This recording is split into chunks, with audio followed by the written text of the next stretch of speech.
అందమైన చర్మ సౌందర్యం మీ సొంతం. Second aqua radiance deep cleansing gel.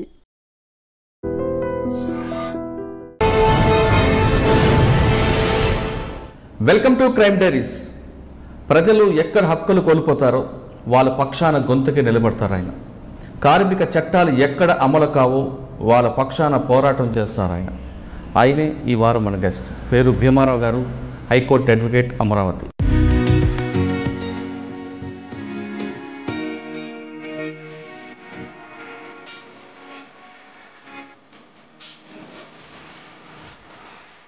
Bhimarao గారు గతంలో ఆర్ఎస్సీలో పనిచేసి తర్వాత అడ్వకేట్గా మారారు. ఆర్ఎస్సీలో ఉన్నప్పుడు అతని కార్యక్రమాలు ఏ విధంగా ఉండేవి, అసలు అడ్వకేట్గా ఎందుకు మారాలనుకున్నారు, కేవలం హక్కుల కోసం పోరాటం చేస్తున్న భీమారావు గారు కార్మికుల పక్షాన పోరాటం చేయడం ఏంటి, చాలా విషయాలు ఆయన దగ్గర తెలుసుకోవాల్సింది.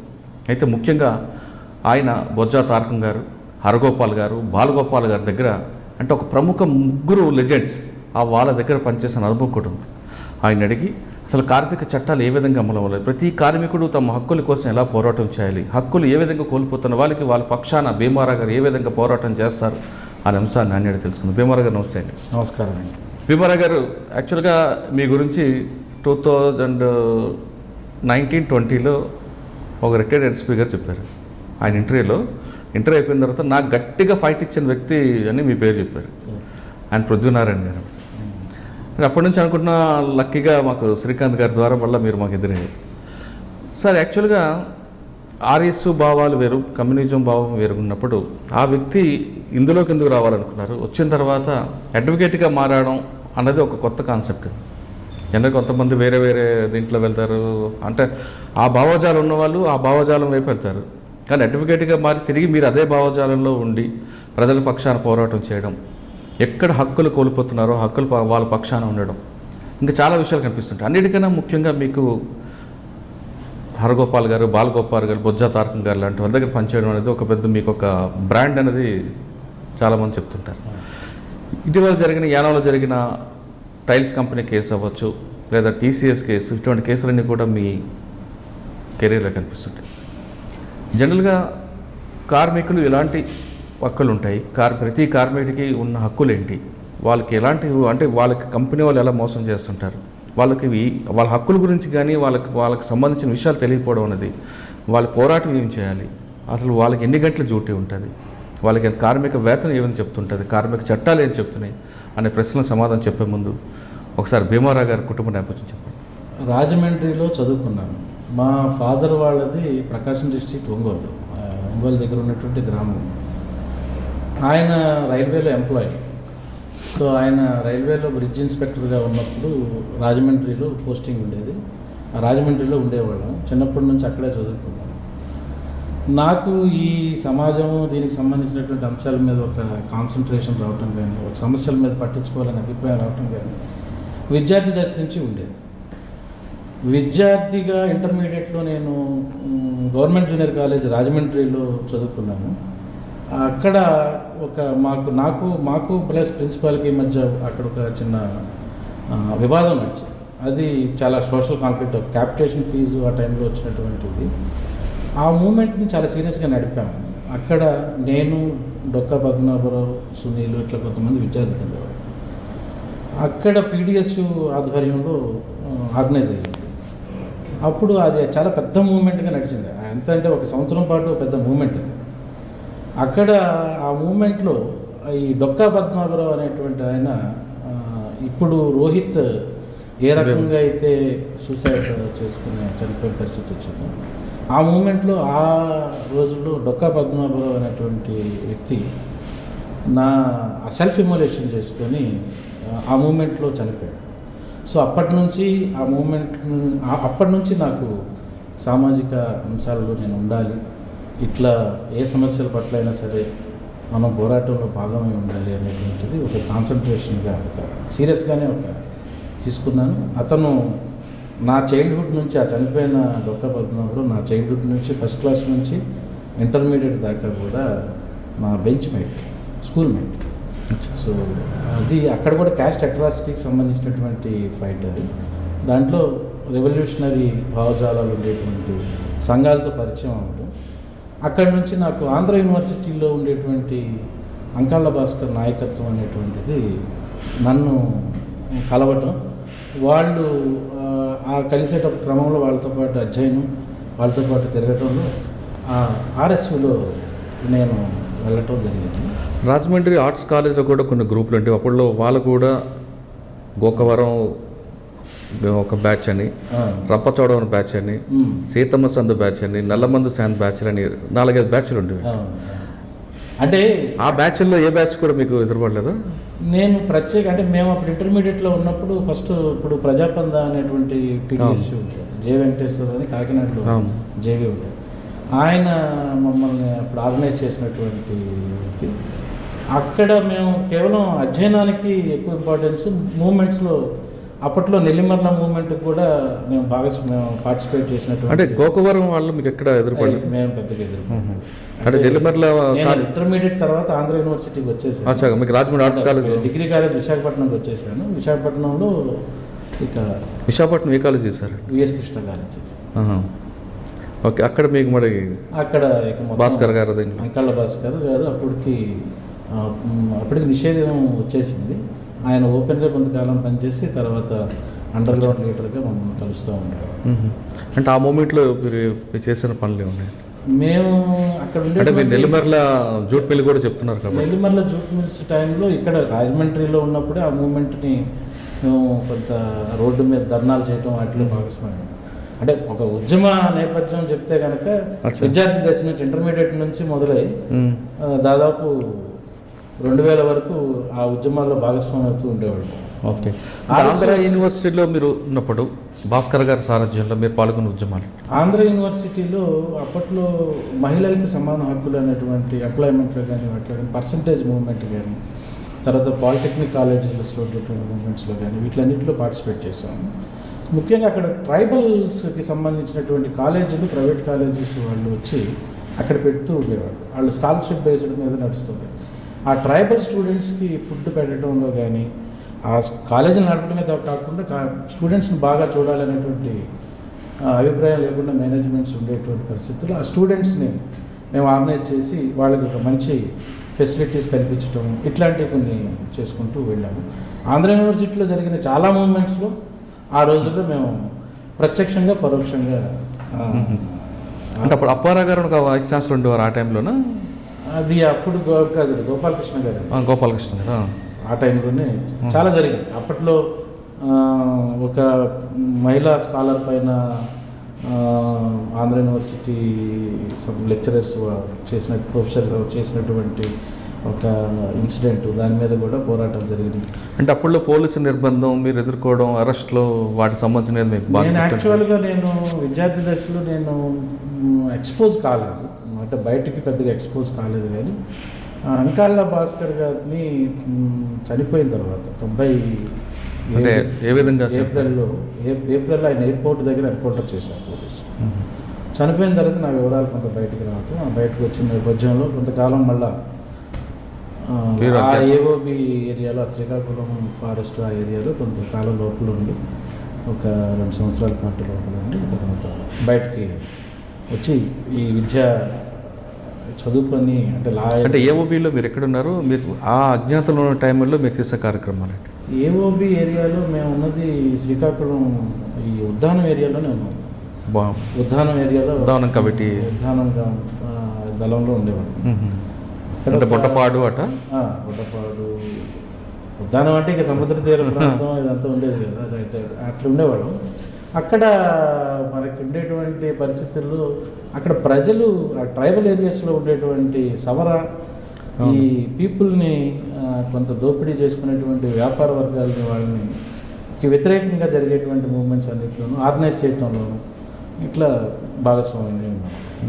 మరి ఎందుకు మీరు బయటకు వచ్చారు? నాకు యాక్చువల్గా అంటే కుటుంబ పరిస్థితులు ఇచ్చా బయటకు వచ్చాను. నాకు ఉండేటువంటి మా సిస్టర్ క్యాన్సర్తో ఉండే ఆ టైంలో బయటకు వచ్చి ట్రీట్మెంట్ తీసుకోవడానికి, అంటే ఆమెకి హెల్ప్ చేయడానికి అని చెప్పి బయటకి రావడం జరిగింది.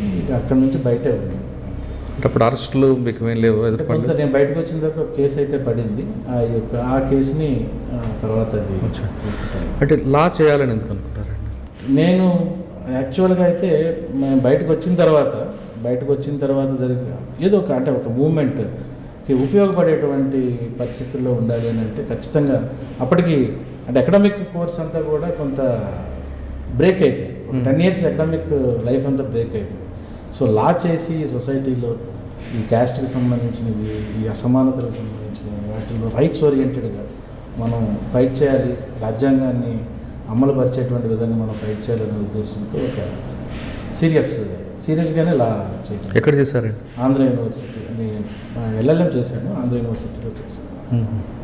తర్వాత మీరు ఎవరి దగ్గర ప్రాక్టీస్లోకి రాగానే అంటే అడ్వకేట్గా ఎన్రోల్ అవగానే నా డ్రీమ్ బాలగోపాల్ గారి దగ్గర చేరాలని అనుకుంటున్నాను. ఎందుకు ఆయన ఎందుకు ఎంచుకున్నారు? అంటే అప్పటికే ఆయన హక్కుల న్యాయవాదిగా పీక్ పేరున్నటువంటి వ్యక్తి. నిజంగానే అంత కమిట్మెంట్ బయట మేము ఉన్నప్పుడు కూడా ఆయన అంటే ఇన్స్పైరింగ్గా ఉండేది. సో ఆయన దగ్గర చేరాలని దాదాపు 1 సంవత్సరం పాటు ఎవరి దగ్గర చేరకుండా వెయిట్ చేశాను. విఎస్ కృష్ణ గారని వైజాగ్లో ఉంటారు, హ్యూమన్ రైట్స్ లీడర్, ఇప్పుడు ప్రస్తుతం. ఆయన్ని మా భాస్కర్ అన్న వాళ్ళ అన్న ధర్మన్న ఫోన్ చేసి అడిగి బాలగోపాల్ గారి దగ్గర చేరాలనుకుంటున్నాడు అంటే బాలగోపాల్ గారి దగ్గర ఆయన సాధారణంగా ఎవరిని ఎంకరేజ్ చేయరండి. అంటే అప్పటికి చాలా మంది రాజశేఖర్ గారు ఒక రకంగా చెప్పాలంటే ఆయన దగ్గర చేరటం కోసం చాలా కాలం వెయిట్ చేశాను, కలుస్తూ ఉండేవాడు. ఒకసారి హైకోర్టులో కూడా కలిశాను. అంటే ఆయన హైకోర్టులో కలిసి నేను మీ దగ్గర చేరాలనుకుంటున్నాను అంటే నా దగ్గర ఆల్రెడీ ఒక జూనియర్ ఉన్నారు, నేను ఇంకెవరికి ఇవ్వలేను, కాబట్టి నేను పర్లేదు నేను వచ్చి మీ దగ్గర నేర్చుకుంటాను సార్, చూసి నేర్చుకుంటాను, డబ్బులు అయితే ఇవ్వలేను, ఇవ్వకపోయినా పర్లేదు అని అంటే గాలి భోజనం చేసి బతుకుతావా, అలా నేను చాకరీ చేయించుకుని అన్నట్టుగా ఆయన వద్దాను. తర్వాత అక్కడి నుంచి అది ఎప్పుడు ఫాలో అప్ ఇస్తూ ఉండేవాడిని. రాజశేఖర్ అనే అడ్వకేట్ ఖాళీ అవ్వగానే ఫోన్ చేసి ఆయనే విఎస్ కృష్ణ గారికి అప్పుడు ఫోన్ చేసి చెప్తే ఆ ఇన్ఫర్మేషన్ తోటి నేను వెళ్ళి ఆయన దగ్గర చేరాను. ఆయన దగ్గర చేరటంలో నేను చాలా ఒక రకంగా చెప్పాలంటే చాలా అదృష్టవంతుడనే అనుకోవాలి. ఎందుకనంటే ఒక ఒక ఒక ఒక సీరియస్ సిన్సియర్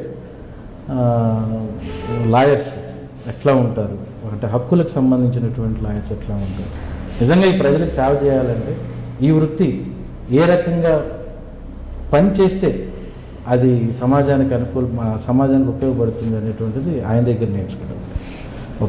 ఒక లెజెండ్ ఆయన లైఫ్లో ఖాళీగా ఉన్న సమయాన్ని నేను చూడలేదండి. బాలగోపాల్ గారు ఖాళీగా ఈ క్షణం ఖాళీగా ఉండి చిట్ చాట్ చేసినటువంటి సందర్భం నేను ఏ రోజు చూడలేదు. నేను ఆయన దగ్గర 5 ఏళ్ల పాటు పనిచేశాను. 5 ఏళ్ల పాటు నేను ఎక్కడ ఆ రకమైనటువంటి. సార్, బాలగోపాల్ గారి దగ్గర 5 సంవత్సరాల్లో మీకు బాగా గుర్తుండిపోయే ఒక కేసు వివరించు. ఆయన చాలా అంటే ఒకటి కాదండి, చాలా కేసులు చేశారు. ఇప్పుడు ఉదాహరణకి మన వాకపల్లి కేసు ఆయన దగ్గర ఆయన మొదట అంటే పోలీసులు అక్కడ ఉండేటువంటి మహిళల్ని రేపు అత్యాచారం చేసినటువంటి పరిస్థితుల్లో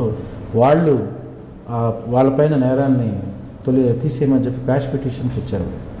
ఆ క్వాష్ పిటిషన్లో బాలగోపాల్ గారు ఆర్గ్యూ చేయడం జరిగినటువంటి పరిస్థితి అది నిలబడిపోయింది. ఇప్పుడు తర్వాత దాన్ని బొజ్జాధారకం గారు టేకప్ చేసి ఆ పోలీసుల మీద ఈరోజు ట్రయల్ జరగడానికి కారణం బాలగోపాల్ గారు, తర్వాత బొజ్జాధారకం గారు. కానీ ఆ కేసు మీరు పూర్తిగా స్టడీ చేస్తుంటారు, కానీ అందులో అసలు 376 వచ్చిందంటారా లేదా 354నే దానికి కావాలని? 376 ఖచ్చితంగా ఎస్టాబ్లిష్. అక్కడ ఉన్న పోలీసులు కొంతమంది చెప్పడం ఏంటంటే గ్రామీణ ప్రాంతంలో గిరిజన దగ్గర వెళ్ళి ఎంత మూకుడు మీద రేప్ చేయడం అనేది అసాధ్యం, మా వాళ్ళు మిస్బిహేవ్ చేస్తుంటారు, కానీ వాళ్ళు కొంతమంది ప్రొవోక్ చేసి ఈ విధంగా 376 పెట్టే విధంగా చేశారని అప్పట్లో వాదన వచ్చింది. అంటే 376, 354 అనేటువంటిది పక్కన పెడితే హైకోర్టు అయితే వాళ్ళపైన ఉన్నటువంటి ఆరోపణ ఏదైతే ఉందో దాంట్లో వాస్తవం ఉంది కనుక దీన్ని ట్రయల్ చేయాల్సిందే అనే విధంగానే కోర్టు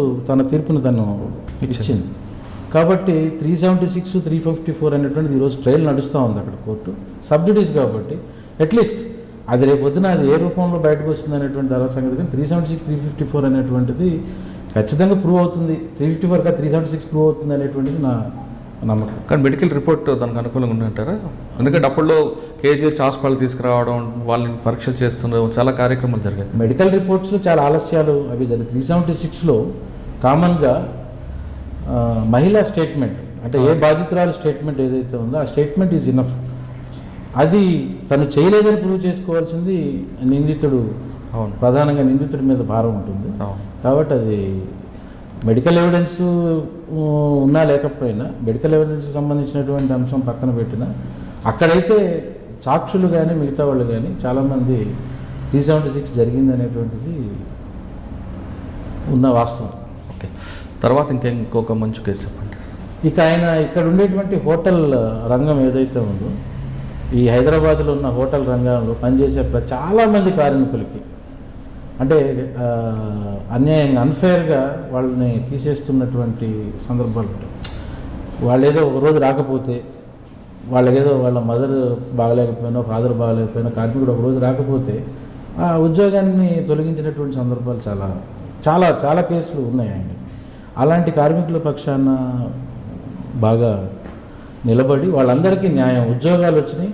ఈ రోజుకి కూడా మేనేజ్మెంట్ హైకోర్టుకి వెళ్ళి, ఆ హైకోర్టుకి వెళ్ళడం వల్ల అక్కడ చట్టంలో ఏముందని అంటే, కార్మికుడు లేబర్ కోర్టులో గెలిచిన తర్వాత ఆ గెలిచినటువంటి జడ్జిమెంట్ని మేనేజ్మెంట్ కనుక ఛాలెంజ్ చేస్తే, ఆ ఛాలెంజ్ చేసినటువంటి క్రమంలో, ఆ ఛాలెంజ్ చేసిన కాలం మొత్తం కూడా తను ఆ కార్మికుడు లాస్ట్ డ్రాన్ వేజెస్ చట్టం ప్రకారంగా చెల్లించాలి.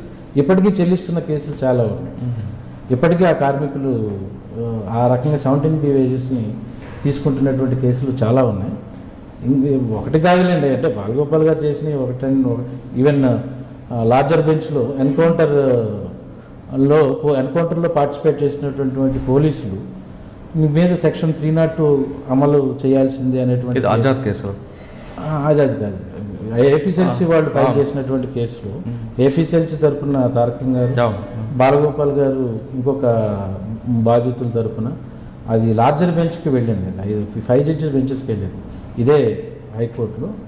అందులో పోలీసులు ఆ ఎన్కౌంటర్లో పార్టిసిపేట్ చేసినటువంటి పోలీసుల పైన కూడా 302 పెట్టాల్సిందే అనేటువంటి తీర్పుని తీసుకురావడంలో మా తారకం గారు, బాలగోపాల్ గారు ఇద్దరి పాత్ర ప్రధానమైనది. అప్పుడు కన్నాభిరామ్ గారు కూడా ఉన్నారు, ఆయన కూడా భాగంగా.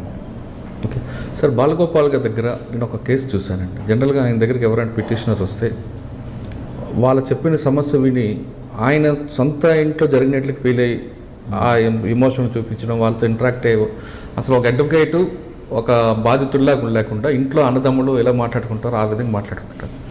అటువంటి సంఘటన మీకు ఏమైనా గుర్తుంటే చెప్పండి. ఆయన తీరులో అట్లా ఎమోషన్కి గురైనటువంటి పద్ధతిని ఏమి బయటికి చూపించరు, కానీ తన పనిలో అది చూపిస్తాడు. ఇప్పుడు ఉదాహరణకి క్యాష్యూ అంటే మన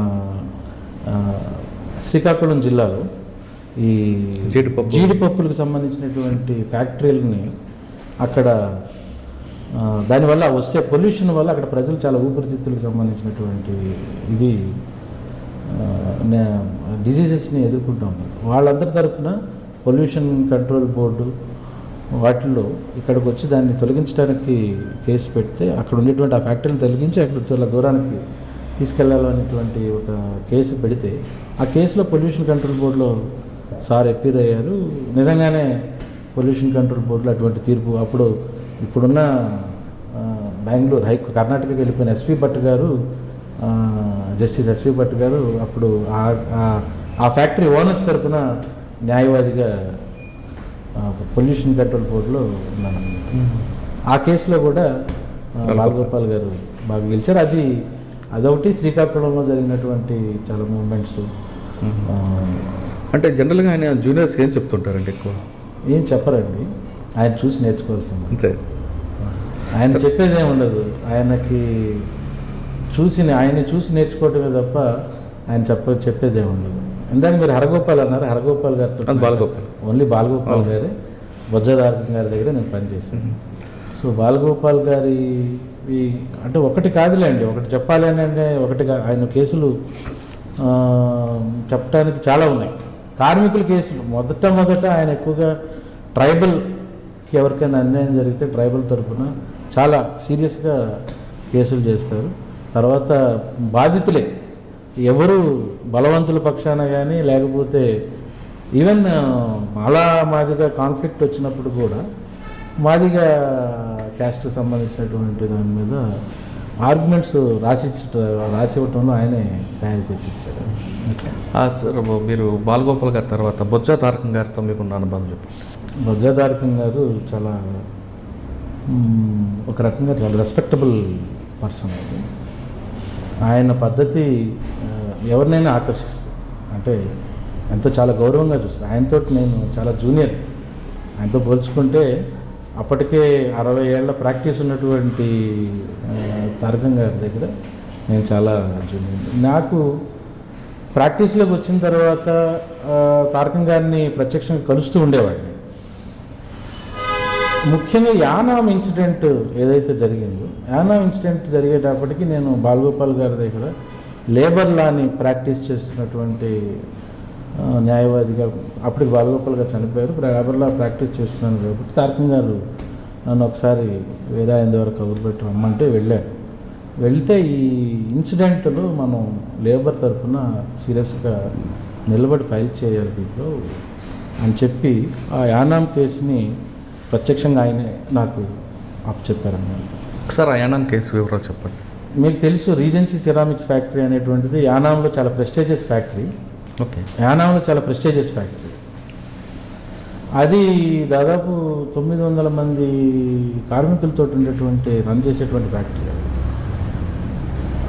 2012 వరకు చాలా తక్కువ వేతనాలతో పనిచేస్తున్నటువంటి కార్మికులు వాళ్ళంతా. ఆ టైంలో 2007లో జాయిన్ అయినటువంటి మచ్చా మురళీమోహన్ అనేటువంటి కార్మికుడు, కొంచెం ఇంజనీరింగ్ చదువుకొని వచ్చినటువంటి కార్మికుడు. అతను అక్కడ ఉండేటువంటి కార్మికుల్ని వేతనాలు పెంచడం కోసం బోనస్ సంబంధించినటువంటి అంశాల మీద కొన్ని డిమాండ్స్ని లేవదీయటం, దాంతోపాటు ఒక సంఘాన్ని నిర్మించాలని ప్రయత్నం చేయటం, ఇది కొంత 2012కి ముందు కార్మికుల్లో ఉన్నటువంటి ఒక ఉద్యమ వాతావరణం. సో వాళ్ళు మేనేజ్మెంట్ దాన్ని గమనించి వీళ్ళని ఎవరైతే ఈ ఆర్గనైజ్ చేయడానికి ప్రయత్నం చేస్తున్నారో వాళ్ళందరినీ కూడా పాండిచ్చేరి ట్రాన్స్ఫర్ చేశారు. పాండిచ్చేరిలో కరైకాల్లో వాళ్ళకి ఇంకో ఫ్యాక్టరీ ఉంది, ఆ ఫ్యాక్టరీకి ట్రాన్స్ఫర్ చేశారు. అది ఇంకా కొంచెం ఆజ్యం పోసినటువంటి పరిస్థితి. అప్పుడు వాళ్ళు చాలా తిరగబడి విపరీతమైనటువంటి, అంటే రాస్తారోకోలు, ధర్నాలు, చివరికి ఫ్యాక్టరీ బంద్ పెట్టడం, ఈ ఉద్యమం నడుస్తూ ఉండేది. ఈ నడుస్తూ ఉన్నప్పుడు ఆ ఉద్యమాన్ని ఎదుర్కోవడానికి వాళ్ళకి ఏ రకమైనటువంటి మేనేజ్మెంట్ ఏ రకమైన ప్రయత్నం చేయలేదు. బహుశా ప్రయత్నం చేస్తుంటే చాలా ఇంత తీవ్రమైన స్థాయిలో జరిగేటువంటి ఉండేది కాదు. అది ప్రయత్నం చేసి ఉంటే ఆ రోజే ముగిసిపోయి ఉండేది. అది ఏం జరిగిందంటే ఆ తర్వాత ఆ మేనేజ్మెంటు ఈ మచ్చా మురళీమోహన్ అనేటువంటి నాయకుడిని పోలీసులు అక్కడ యానంలో ఉండేటువంటి పోలీసులతో అరెస్ట్ చేయించి ఆ పోలీస్ స్టేషన్లోనే పోలీసులు టార్చర్కి గురై అక్కడే హార్ట్ అటాక్, మొత్తానికి చెవు దగ్గర ఇంజరీస్ తోటి కొలాప్స్ అయ్యి చనిపోయాడు స్పాట్లో. అప్పటికి ఆ మూమెంట్కి యానాం ప్రజలు చాలా మద్దతు ఇస్తూ ఉన్నారు, యానాం ప్రజలు కూడా మద్దతు ఇస్తూ ఉన్నారు. సో అది వెంటనే ఆ చనిపోయిన తర్వాత ప్రజలు వాళ్ళు మేనేజ్మెంట్ ఫ్యాక్టరీ వైపు మూమెంట్గా వెళ్ళారు. ఆ తర్వాత మేనేజ్మెంట్ ఒక ఆయన కూడా ఆ సందర్భంలో చనిపోవటం జరిగింది. సో అది యాక్చువల్గా మేనేజ్మెంట్ ఫెయిల్యూర్ అండి. అంటే కార్మికుల్ని 2000 ఎస్టాబ్లిష్ చేసినప్పటి నుంచి వాళ్ళ జీతాలు కనుక చూస్తే 5,000-6,000 రూపాయలకు శాలరీస్కి పనిచేస్తున్నటువంటి పరిస్థితి, apart from other benefits. So దాన్ని బేసిక్ పెంచమని చేస్తున్నటువంటి డిమాండ్స్ అవి. ఆ చార్టర్ ఆఫ్ డిమాండ్స్ని పరిష్కరించడంలో మేనేజ్మెంట్ టోటల్ ఫెయిల్యూర్. అక్కడ ఫెయిల్యూర్ అవడానికి కారణం ఏంటంటే అక్కడ ఉండేటువంటి లోకల్ ఎమ్మెల్యే కానీ అక్కడ ఉండేటువంటి గవర్నమెంట్ కానీ మాకు చాలా సపోర్ట్ ఉంది, వీళ్ళని అణచివేయగలం అనేటువంటి ఒక అహంకార భావం అయింది. సో దాంట్లో నుంచి వాళ్ళని నెగోషియేట్ చేయలేకపోయింది. వీళ్ళ మూవ్మెంట్ ఆగలేదు. ఆ మూవ్మెంట్ ప్రజల మద్దతుకి వెళ్ళింది. అక్కడ ఉన్న ప్రజలందరూ కూడా వీళ్ళకి మద్దతు ఇచ్చినటువంటి పరిస్థితి. సో అంచేత అది ఆ రకమైనటువంటి సార్ ఆ కేసులో అప్పుడు ఒక వార్త వచ్చిందండి. పబ్లిక్ అందరూ మీరు చెప్పినట్టు మచ్చా మురళీమోహన్ చనిపోవడంతో ఆ కోపంతో వచ్చి దాడి చేశారు, కానీ వాళ్ళు ఫ్యాక్టరీని ధ్వంసం చేశారు కానీ మేనేజ్మెంట్ వైపు వెళ్ళలేదు. కానీ మేనేజ్మెంట్ దగ్గర ఉన్న డబ్బుల కోసం వాళ్ళ సంబంధించిన వాళ్ళు కాన్స్పిరసీ క్రియేట్ చేసి ఆయన కూడా మర్డర్ చేశారనేది ఒక వార్త వచ్చింది, వాస్తవం అంటారు? అంటే వాస్తవానికి 2 ధోరణులు ఉన్నాయి. అంటే యాక్చువల్గా సబ్సిడీస్ కాబట్టి నేను అన్ని విషయాలు అంటే అది ఇంకా దానికి సంబంధించినటువంటి కోర్టులో ఉంది, దానికి సంబంధించి అంత మాట్లాడాల్సిన అవసరం లేదు. కానీ జరిగినటువంటి వాస్తవాలు నేను ప్రత్యక్షంగా ఆ కేసుని గమనించాను కాబట్టి చెప్పేది ఏంటంటే ఆ ఫ్యాక్టరీలో ఆ మేనేజ్మెంట్ వ్యక్తిని చంపేసిన తర్వాత సాక్ష్యాలన్నీ అక్కడ ఉండేటువంటి సాక్ష్యాలన్నీ కూడా తుడిచివేయబడ్డాయి. ఇప్పుడు బ్లడ్ ఉంది, బ్లడ్ కడిగివేయబడ్డది, మొత్తం కడిగేశారు. అప్పటికి పోలీసులు వచ్చేటప్పటికి మొత్తం లేదు అక్కడ. ఆ తర్వాత అక్కడ లోపల చాలా అంటే ఏవో ట్రాన్స్పోర్ట్ అయినాయి, ఆ ఇంట్లో నుంచి వేరే చోటికి బయటికి ట్రాన్స్పోర్ట్ అయ్యి అందరూ చాలా పెద్ద డబ్బు ఆ ఇంట్లో ఉండేటువంటి డబ్బు బయటకు వెళ్ళింది. సో దాంట్లో కాన్స్పిరసీ కుట్ర కూడా ఉంది. ఇది ఖచ్చితంగా కార్మికులే చేశారనే ఇదైతే కరెక్ట్ కాదు. అదే ఒకవేళ పబ్లిక్గా చేస్తుంటే ఆ సీన్ అంతా డిస్టర్బ్ చేయని అవసరం లేదు కదా? లేదు, యాక్చువల్గా సాక్ష్యాలని తారుమారు చేయాల్సినటువంటి అవసరం లేదు. అది బహుశా తీర్పులో మనకు అది స్పష్టంగా బయటకు వస్తుందని నేను అనుకుంటున్నాను. పాండిచేరిలో ఇప్పటికీ నడుస్తూ ఉంది ఆ కేసు, పాండిచేరి డిస్ట్రిక్ట్ కోర్టులో ఉంది. అచ్చా, ఆ కేసు మీరు బొజ్జా తారకం గారితో వాదిస్తున్నప్పుడు మీకు బెదిరింపులు రాలేదా? ఎందుకంటే వాళ్ళు ఏ స్థాయికైనా వెళ్ళారు వాళ్ళు. అంటే యాక్చువల్గా బొజ్జా తారకం గారు ఫస్ట్ ఫేజ్లో Pondicherry government, CM, labour minister అంత పెద్ద స్థాయిలో చర్చలు జరిగాయి. ఆ చర్చల్లో అన్నింటిలోనూ నేను తారకం గారే పార్టిసిపేట్ చేశాను. ఒక రకంగా దాన్ని పరిష్కరించడానికి ప్రయత్నం చేశాం. అది మేనేజ్మెంటే చాలా అడమెంట్ నేచర్ని తీసుకొని ఈవెన్ గవర్నమెంట్ ఇచ్చినటువంటి సజెషన్ని కూడా అది బేఖాతరు చేసి వెళ్ళిపోయింది. అక్కడి నుంచి తారకం గారికి కొంత హెల్త్ బాగాలేకపోతే అక్కడ నుంచి మళ్ళీ నేనే మొత్తం 2012 అంటే 14 దాకా తారకం గారు వచ్చారు. 15 తర్వాత మొత్తం నేనే దాన్ని చూడటం జరిగింది. ఇప్పుడు మేనేజ్మెంట్ పరిస్థితి ఏంటనంటే ఆ రోజు ఫ్యాక్టరీలో అంటే కార్మిక చట్టం కొంచెం చెప్పాలి. ఎప్పుడైనా సరే ఒక కార్మికులు చేసేటువంటి పోరాటంలో అది లాకౌట్ అయిందనుకోండి, ఆ లాకౌట్ అనేటువంటి అంశాన్ని కార్మిక శాఖ ఒక వివాదంగా తీసుకొని దాని మీద చర్చలు జరుపుతూ ఉంటే ఆ లాకౌట్ని లేదా స్ట్రైక్ని నిలుపుదల చేయాలి. మేనేజ్మెంట్ అది నిలుపుదల చేయకుండా కొనసాగింది. ఇప్పటికీ లాకౌట్ కొనసాగుతున్నట్టే దాంట్లో కొనసాగించినప్పుడు ఏమైందనంటే దాన్ని మేము అప్పుడు గవర్నమెంట్ని ఒత్తిడి చేసి కార్మిక చట్టంలో ఉండేటువంటి సెక్షన్ 10(3) ప్రకారంగా మీరు లాకౌట్ని ఒక వివాదంగా తీసుకున్న తర్వాత లాకౌట్ని కొనసాగించకుండా ఉండేటువంటి నిషేధాజ్ఞలు ఇవ్వాలి అని అంటే గవర్నమెంట్ అప్పుడు ఆ లాకౌట్ని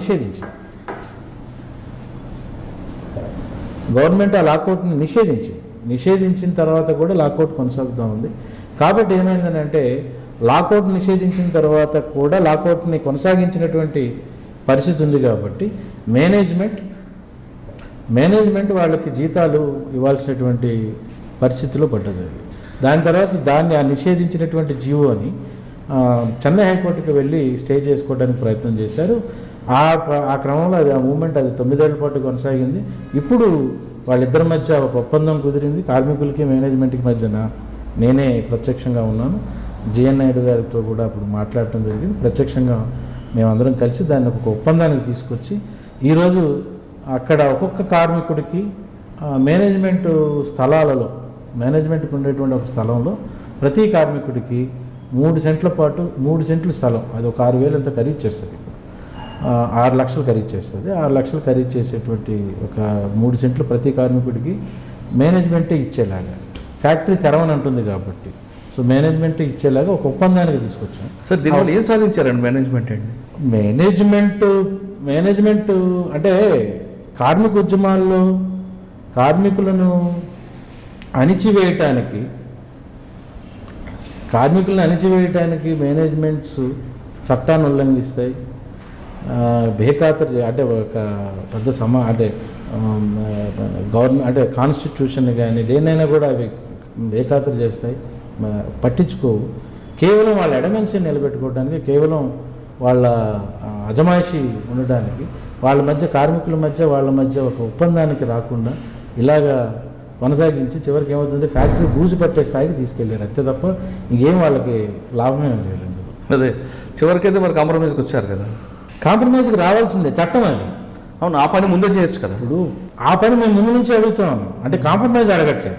ఇంకా ఫ్యాక్టరీ తెరమని అంటున్నాము, ఫ్యాక్టరీ తెరిచి ఉద్యోగాలు ఇవ్వమన్నాడు. ఎందుకంటే ఇన్సూరెన్స్ కోసం కొన్ని అంటే ఇన్సూరెన్స్ కంపెనీకి మేనేజ్మెంట్ అప్లై చేసుకుంది. ఆ దాడి జరిగిన తర్వాత ఆ ఫ్యాక్టరీలో జరిగినటువంటి మిషనరీ నష్టాన్ని అన్నింటిని పెట్టి ఆ ఇన్సూరెన్స్ కంపెనీలో క్లెయిమ్ కోసం ఇన్సూరెన్స్ వాటికి పెట్టింది. అది పెట్టినప్పుడు దాంట్లో డబుల్ ది అమౌంట్ కూడా వేశారని, అంటే నష్టం కంటే కూడా ఇంకా ఎక్కువ అమౌంట్ దాంట్లో చూపించడం వల్ల వాళ్ళకి ఇన్సూరెన్స్ గ్రాంట్ కాలేదని. తర్వాత దాంట్లో వాళ్ళు కట్టేటువంటి డబ్బులు బకాయిలు పెరగటం, వీటిలో నుంచి వాళ్ళు అసలు మొత్తంగా ఆ ఫ్యాక్టరీని తెరిచే పరిస్థితుల్లోకి కూడా లేకుండా పోయింది అది. సో కార్మికులతో ఒప్పందం చేసుకుంటేనే రేపు పొద్దున వాళ్ళకి వీటిలన్నింటిలో కూడా పరిష్కారం దొరికే అవకాశం ఉంది. కాబట్టి చివరికి జీఎన్ నాయుడు 9 ఏళ్ళ తర్వాత నేనున్నాను ఇక్కడే జిమ్ఖానా క్లబ్లోనే జరిగింది అది. దాంట్లోనే మాట్లాడి అక్కడ ఒక ఒప్పందానికి తీసుకొచ్చి, అదే గొప్ప విషయం ఏంటంటే కార్మికులు 9 ఏళ్ల పాటు అసలు దాన్ని అంటే ఉద్యమాన్ని ఏ స్థాయికి తీసుకెళ్ళాలో ఆ స్థాయికి తీసుకెళ్ళాలి. బయట సమాజం అక్కడ కార్మిక యానం సపోర్ట్ రావటం, ఇక మేనేజ్మెంట్ తప్పనిసరి పరిస్థితుల్లో వీళ్ళతో ఒప్పందం అన్నా చేసుకోవాలి, లేకపోతే ఫ్యాక్టరీ తెరిచి ఉద్యోగం అన్నా ఇవ్వాలి. ఈ పరిస్థితే తప్ప వాళ్ళకి ఇంకో గత్యంతరం లేని పరిస్థితుల్లో ఒప్పందానికి తీసుకొచ్చారు. అది సార్, మీరు కార్మిక చట్టాల గురించి మాట్లాడుతున్నారు కాబట్టి సాధారణంగా ప్రతి కార్మికుడికి ఉన్న హక్కులు ఏంటి చెప్పండి. అంటే కార్మికుడికి అంటే అది రకరకాలు ఉంటాయండి. దినసరి కూలీలు వేరేగా ఉంటారు, మంత్లీ పనిచేసే వాళ్ళు వేరేగా ఉంటారు, షాపుల్లో పనిచేసే వాళ్ళు ఉంటారు, కర్మాగారంలో పనిచేసే వాళ్ళు వేరే ఉంటారు, డిఫరెన్స్ ఉంటాయి. అంటే కార్మికుడి గురించి అంటే కార్మిక చట్టాన్ని గురించి చెప్పే ముందు ఈ కార్మిక చట్టాన్ని మనం డాక్టర్ బిఆర్ అంబేద్కర్ గారి దృష్టిలో నుంచి తీసుకెళ్తాం. డాక్టర్ బిఆర్ అంబేద్కర్ కార్మిక దీంట్లో ఉన్నప్పుడు బాంబే ప్రావిన్స్లో ఎమ్మెల్యేగా ఉన్నప్పుడు బాంబే ప్రావిన్సీలో ఆయన సభ్యుడిగా ఉన్నప్పుడు ఏం చేశారనంటే ఈ కార్మిక చట్టాన్ని ఈ దేశంలోకి దిగుమతి జరుగుతున్న సమయం అది. ఇప్పుడున్న కార్మిక చట్టం దేశంలో దిగుమతి జరుగుతుంది, అంటే దేశం అడాప్ట్ చేసుకుంటున్నటువంటి సందర్భంలో బాంబే ప్రావిన్స్లో అటుపక్క కమ్యూనిస్టులు, ఇంకొక పక్క కాంగ్రెస్ వాళ్ళు, ఒక పక్క అంబేద్కర్ గారు ఈ వాదన జరుగుతూ ఉంది. దాన్ని తీసుకోవాలా, ఈ లెజిస్లేషన్ని మనం అడాప్ట్ చేసుకోవాలా లేదా అనేటువంటి ఒక వాదన జరుగుతూ ఉన్నప్పుడు బాంబే ప్రావిన్స్లో డాక్టర్ బిఆర్ అంబేద్కర్ స్పష్టంగా చెప్పింది ఏంటంటే ఈ చట్టాన్ని ఈ రకంగా ఇదే పద్ధతిలో కనుక మనం అమలు చేయడానికి తీసుకొస్తే ఇది కార్మికులకి హంతక చట్టంగా మారుతుంది తప్ప కార్మికులకి మేలు చేసే చట్టంగా ఉండదు. ఎందుకు అని అంటే కార్మిక వివాదాన్ని, కార్మికుడి సమస్యని పరిష్కరించడానికి ఒక మెకానిజం ఉంది. ఆ మెకానిజం పనిచేసే విధానానికి పట్టే కాలం దానికి ఒక లిమిటేషన్ లేదు. అది ఎంతకాలమైనా ఆ మెకానిజం వెళ్ళేటువంటి పరిస్థితి. ఇప్పటికీ కూడా ఆ మెకానిజంలో అలసత్వం, ఆ మెకానిజంలో దాన్ని పనిచేయలేకపోవడం ఇట్లాంటి పరిస్థితులు. అందుకని ఆయన ఇప్పుడున్న కార్మిక చట్టంలో కొన్ని ప్రతిపాదించింది ఏంటంటే ఈ కార్మికులు లేవదీసేటువంటి మేనేజ్మెంట్ మీద లేవదీసేటువంటి చట్టపరమైన ఏవైతే డిమాండ్స్ ఉంటాయో ఆ డిమాండ్స్తో చేసే పోరాటం మీద ఈ రాజ్యం అంటే స్టేట్ పాలకులు పోలీసుల్ని ఉపయోగించడానికి వీల్లేదు అనే సెక్షన్ని తీసుకురావాలి ఈ చట్టంలో అని ఆ రోజు బాంబే ప్రావిన్స్లో ఆయన డాక్టర్ బిఆర్ అంబేద్కర్ గారు మాట్లాడారు. అదే కాకుండా ఇంకోటి కూడా ఏం మాట్లాడారంటే ఆయన యాజమాన్యాలు రోజువారీ లాభాలు వాళ్ళకి వచ్చేటువంటి రోజువారీ లాభాలను ఖచ్చితంగా బహిర్గతం చేయాలి, ప్రతిరోజు బహిర్గతం చేయాలి. తద్వారా కార్మికులు తమ హక్కుల్ని ఏ రకంగా డిమాండ్ చేయాలి, ఎంత డిమాండ్ చేయాలి అనేటువంటి తెలుసుకోగలుగుతారు. ఈ రెండు ప్రావిజన్స్ని, ఈ రెండు అంశాలు గల ప్రావిజన్స్ని ఈ చట్టంలో కనుక మీరు పొందుపరిస్తే ఈ చట్టాన్ని నేను అంగీకరిస్తాను, లేకపోతే ఇది కార్మిక హంతక చట్టంగా మారిపోతుంది అనేటువంటిది చెప్పాడు. అదే ఆ మార్పుని ఈ రోజుకి తీసుకురాలేదు ఆ చట్టంలో. కనుక ప్రతి కార్మిక పోరాటంలో పోలీసులు ఇన్వాల్వ్ అవటం, ప్రతి కార్మికుడు యాజమాన్యం చేతిలో దోపిడీకి గురవటం సర్వసాధారణంగానే ఉంది. ఇది కమ్యూనిస్టుల భాషలోనేమో తిరుగుబాటు చేస్తే పోతుందని, కానీ మా అంబేద్కర్ సూచించినటువంటి డాక్టర్ బిఆర్ అంబేద్కర్ సూచించిన ప్రతిపాదనలు కనుక అమలు జరిగి ఉంటే బహుశా కార్మికులకి ఈరోజు చాలా సీరియస్గా న్యాయం జరుగుతూ ఉండేది. కానీ మీరు చెప్పినట్లుగా ఆ విధంగా జరిగితే కార్మికులు కొంతమంది ఆ ముసుగులో కూడా మేనేజ్మెంట్కి బ్లాక్మెయిల్ చేసే అవకాశాలు ఉంటాయి. అంటే తమ హక్కుల గురించి పోరాటం చేసేటప్పుడు ఒక ముసుగు ఉండదండి. హక్కు నిజంగా వాళ్ళ హక్కుల గురించి పోరాటం చేసే పని అయితే ముసుగు ఉండదు. రాజకీయాలు చేరి మేనేజ్మెంట్ని ఏదైనా చేయాలనుకునే దగ్గర ఉన్న ముసుగులు ఉండొచ్చేమో, కానీ అసలు ముందు ఇది ఉంటే ఖచ్చితంగా కార్మికుల్లో ఒక అటువైపుగా పోరాటం చేసే ఒక నిజాయితీ నిబద్ధత కలిగేటువంటి ఉద్యమాలే పుట్టుకొచ్చుండేవి. ఇప్పుడు ఆ అనుమానం వచ్చుండేది కాదు. అంటే గతంలో ప్రతి ఒక కర్మాగారంలో కానీ, ఒక ఫ్యాక్టరీలో కానీ, ఒక బిజినెస్లో కానీ ఆటో యూనియన్ల వరకు తీసుకున్న అందులో ఉన్న పనిచేసే వాళ్ళు మాత్రమే సంఘం పెట్టుకోవడం, అందులో పనిచేసిన వాళ్ళే దానికి ఒక లీడర్గా అధ్యక్షుడిగా ఉండడం, వాళ్ళ సమస్యలే పోరాటం చేసేవారు. దానికోసం వాళ్ళు ఎంతవరకు నిలివారు. ఎప్పుడైతే ప్రాంతీయ పార్టీలు ఎప్పుడైతే ఇన్వాల్వ్ రాజకీయ పార్టీలు అందులో ఇన్వాల్వ్ ఒక కార్మిక సంఘానికి వాళ్ళే అధిపతులుగా ఉండి పక్క నుంచి, అంటే అందులో పనిచేసిన వాళ్ళు కాకుండా ఆ రాజకీయ పార్టీకి సంబంధించిన వ్యక్తి ఎప్పుడైతే దానికి అధ్యక్షుడు అవుతున్నాడో ఇటువంటి సమస్యలు ఎక్కువ అవుతున్నాయనేది వాస్తవం అంటారు కదండి. ఇక్కడ మన పి జనార్దన్ రెడ్డి గారు ఉండేవారు, పీజీఆర్ గారు. ఆయన ఎన్నో కార్మిక సంఘాలకు నాయకుడు. ఇప్పుడు మొన్నటిదాకా ఉన్న తేగల కృష్ణ హోమ్ మినిస్టర్ గారు ఉన్నారు, ఆయన ఎన్నో కార్మిక సంఘాలకి నాయకుడు. అంటే చట్టంలో కార్మికులు అంటే ఆ ఫ్యాక్టరీలో పనిచేసేటువంటి కార్మికులతో కూడిన సంఘం ఆ ఫ్యాక్టరీలో ఉండాలి. కానీ వాళ్ళకి నాయకత్వం వహించే ఎగ్జిక్యూటివ్ బాడీలు బయట వాళ్ళు ఒక ఇద్దరు ముగ్గురు ఉండటానికి అభ్యంతరం లేదు అనేది చట్టంలో ఉన్నటువంటి అంశం. ఓకే, అంటే అంతవరకు ఓకే. కానీ కాబట్టి అంటే ఎప్పుడైనా సరే కార్మికుడికి ఒక ఐడియాలజీతో కార్మికుడు పనిచేయడు. ఐడియాలజీ కార్మికుల్ని నడిపించాలి తప్ప ఐడియాలజీతో ఇదేటువంటి పరిస్థితి ఉండదు. కాబట్టి ఐడియాలజీలో ఉన్నటువంటి నాయకులు ఖచ్చితంగా కార్మికులను ఆర్గనైజ్ చేసేటువంటి పరిస్థితి ఉంటుంది. ఆర్గనైజ్ చేసే క్రమంలో రాజకీయాలు వాళ్ళలోకి, అంటే ఎక్కువ రాజకీయ పార్టీలు ఇన్వాల్వ్ అవ్వడమే అదొక పెద్దగా ఇబ్బంది అయ్యే అవకాశం కనిపిస్తుంది. ఇప్పుడు మీరు చెప్తున్నట్లుగా సంజయ్ రావు గారు ఎక్కువ రాజకీయ పార్టీలు అంటే ఏ రాజకీయ పార్టీ అయినా కార్మికుడు హక్కులు అక్కడ వాళ్ళకి స్థాపించడానికి ఆ కార్మిక సంఘంతో ఆ కార్మికులతో వాళ్ళు జత కట్టాల్సిందే తప్ప తమ రాజకీయాలని వాళ్ళలో తీసుకురావడం కంటే కూడా ముందు వాళ్ళకి అక్కడ ఉన్న హక్కులు వాళ్ళకున్న, అది ఒకప్పుడు జరిగేది మీరు అన్నట్లుగా. ఎగ్జిక్యూటివ్ బాడీ ఉండి వాళ్ళు కార్మికుల పక్షాన పోరాటం చేయడం వరకు బాగానే ఉండేది. కానీ ఇటీవల కాలం ప్రాంతీయ పార్టీలు పెరిగిపోవడంతో ప్రాంతీయ పార్టీ నాయకులు ఒక్కొక్క సంఘం ఏర్పాటు చేసుకోవడం, వాళ్ళ రాజకీయ మనుగడ కోసం కార్మికులను ఒక పావులుగా వాడుకోవడం అనేది జరుగుతుంది. వాస్తవం అంటారు కాదంట? అంటే కొన్ని సందర్భాల్లో నడుస్తూ ఉన్నాయి. అంటే వీళ్ళు పడిన వాళ్ళలో కార్మికులు పడిపోయి ఇబ్బంది పడుతున్నట్లుగా. అంటే ఇప్పటి దాన్ని అంటే ఒక రకంగా నేను గిరిగిస్తే రాజకీయ పార్టీలను కనుక కొంచెం రెండు రకాలుగా చూస్తే కార్మికులను ఆర్గనైజ్ చేసింది ఎక్కువగా కమ్యూనిస్టులు, తర్వాత ఇప్పుడు పాలిస్తున్నటువంటి కాంగ్రెస్, టీడీపీ వాళ్ళందరికీ కూడా వాళ్ళ శాఖలు ఉన్నాయి. ఈ ఆరోపణ కమ్యూనిస్టు నాయకత్వంలో ఉన్న కార్మిక సంఘాలపైన లేకపోతే ఇట్లాంటి అంటే ఈ పార్టీల్లో అనుబంధంగా ఉండేటువంటి కార్మిక సంఘాలపైన అనేటువంటి స్పష్టంగా లేకపోయినా ఒకటేంటనంటే, అంటే కమ్యూనిస్ట్ భావజాలంతో ఉన్న వాళ్ళందరూ కూడా ఖచ్చితంగా కార్మికుల కోసం ఉంటారు. ఇటువంటి వచ్చిన వాళ్ళందరూ కూడా వాళ్ళ రాజకీయ మనుగడ కోసమే, వాళ్ళ ఉనికిని కోసం చేస్తుంటారని ఒక ఆరోపణ. అది కొంతవరకు వాస్తవం ఉందిలేండి. అంటే అవాస్తవం అయితే నేను కొట్టిపారట్లేదు, కానీ వాస్తవం ఉంది. కానీ ఏది చేసినా అక్కడ కార్మికుడికి న్యాయం అయితే జరగాలి. ఆ రాజకీయ పార్టీలు ఎంటర్ అయిన తర్వాత ఏం జరుగుతుంది అని అంటే మేనేజ్మెంట్ తోటి ఇప్పుడు దాదాపు కార్మిక వివాదాలు కోర్టులోకి వెళ్తే రోజుకి 10-15 అవుతున్నాయి. ఇంతకుముందు బాలగోపాల్ గారు ఉన్న కాలంలో కూడా రోజుకి మేము దాదాపు 50 కేసులు 60 కేసులు కోర్టులో పిలిచేవాడు. ఇప్పుడు 3 కోర్టులు కలిపి ఒక 10 కేసులు కూడా లేవు. ఏమవుతున్నాయని అంటే కార్మిక సంఘాల నాయకత్వాలు ఒక సమస్య రాగానే మేనేజ్మెంట్ని కార్మికుడిని కూర్చోబెట్టి సెటిల్ చేసేస్తుంది. అది ఒక చట్టపరమైన పరిష్కారానికి తీసుకెళ్దాం అనేటువంటి వాతావరణంలో లేవు, ఆలోచనలు లేవు. కనుక అది ఆ రకంగా పరిష్కారం అయిపోయినప్పుడు, అంటే ఆ రకంగా పరిష్కారంలో రాజకీయ పార్టీలకి ఖచ్చితంగా ఒక లాభదాటి పరిస్థితి అయితే ఉంటుంది. అది అంటే అటువంటి వాతావరణంలో నిజంగా కార్మికుడికి ఏమైనా న్యాయం జరుగుతుంది?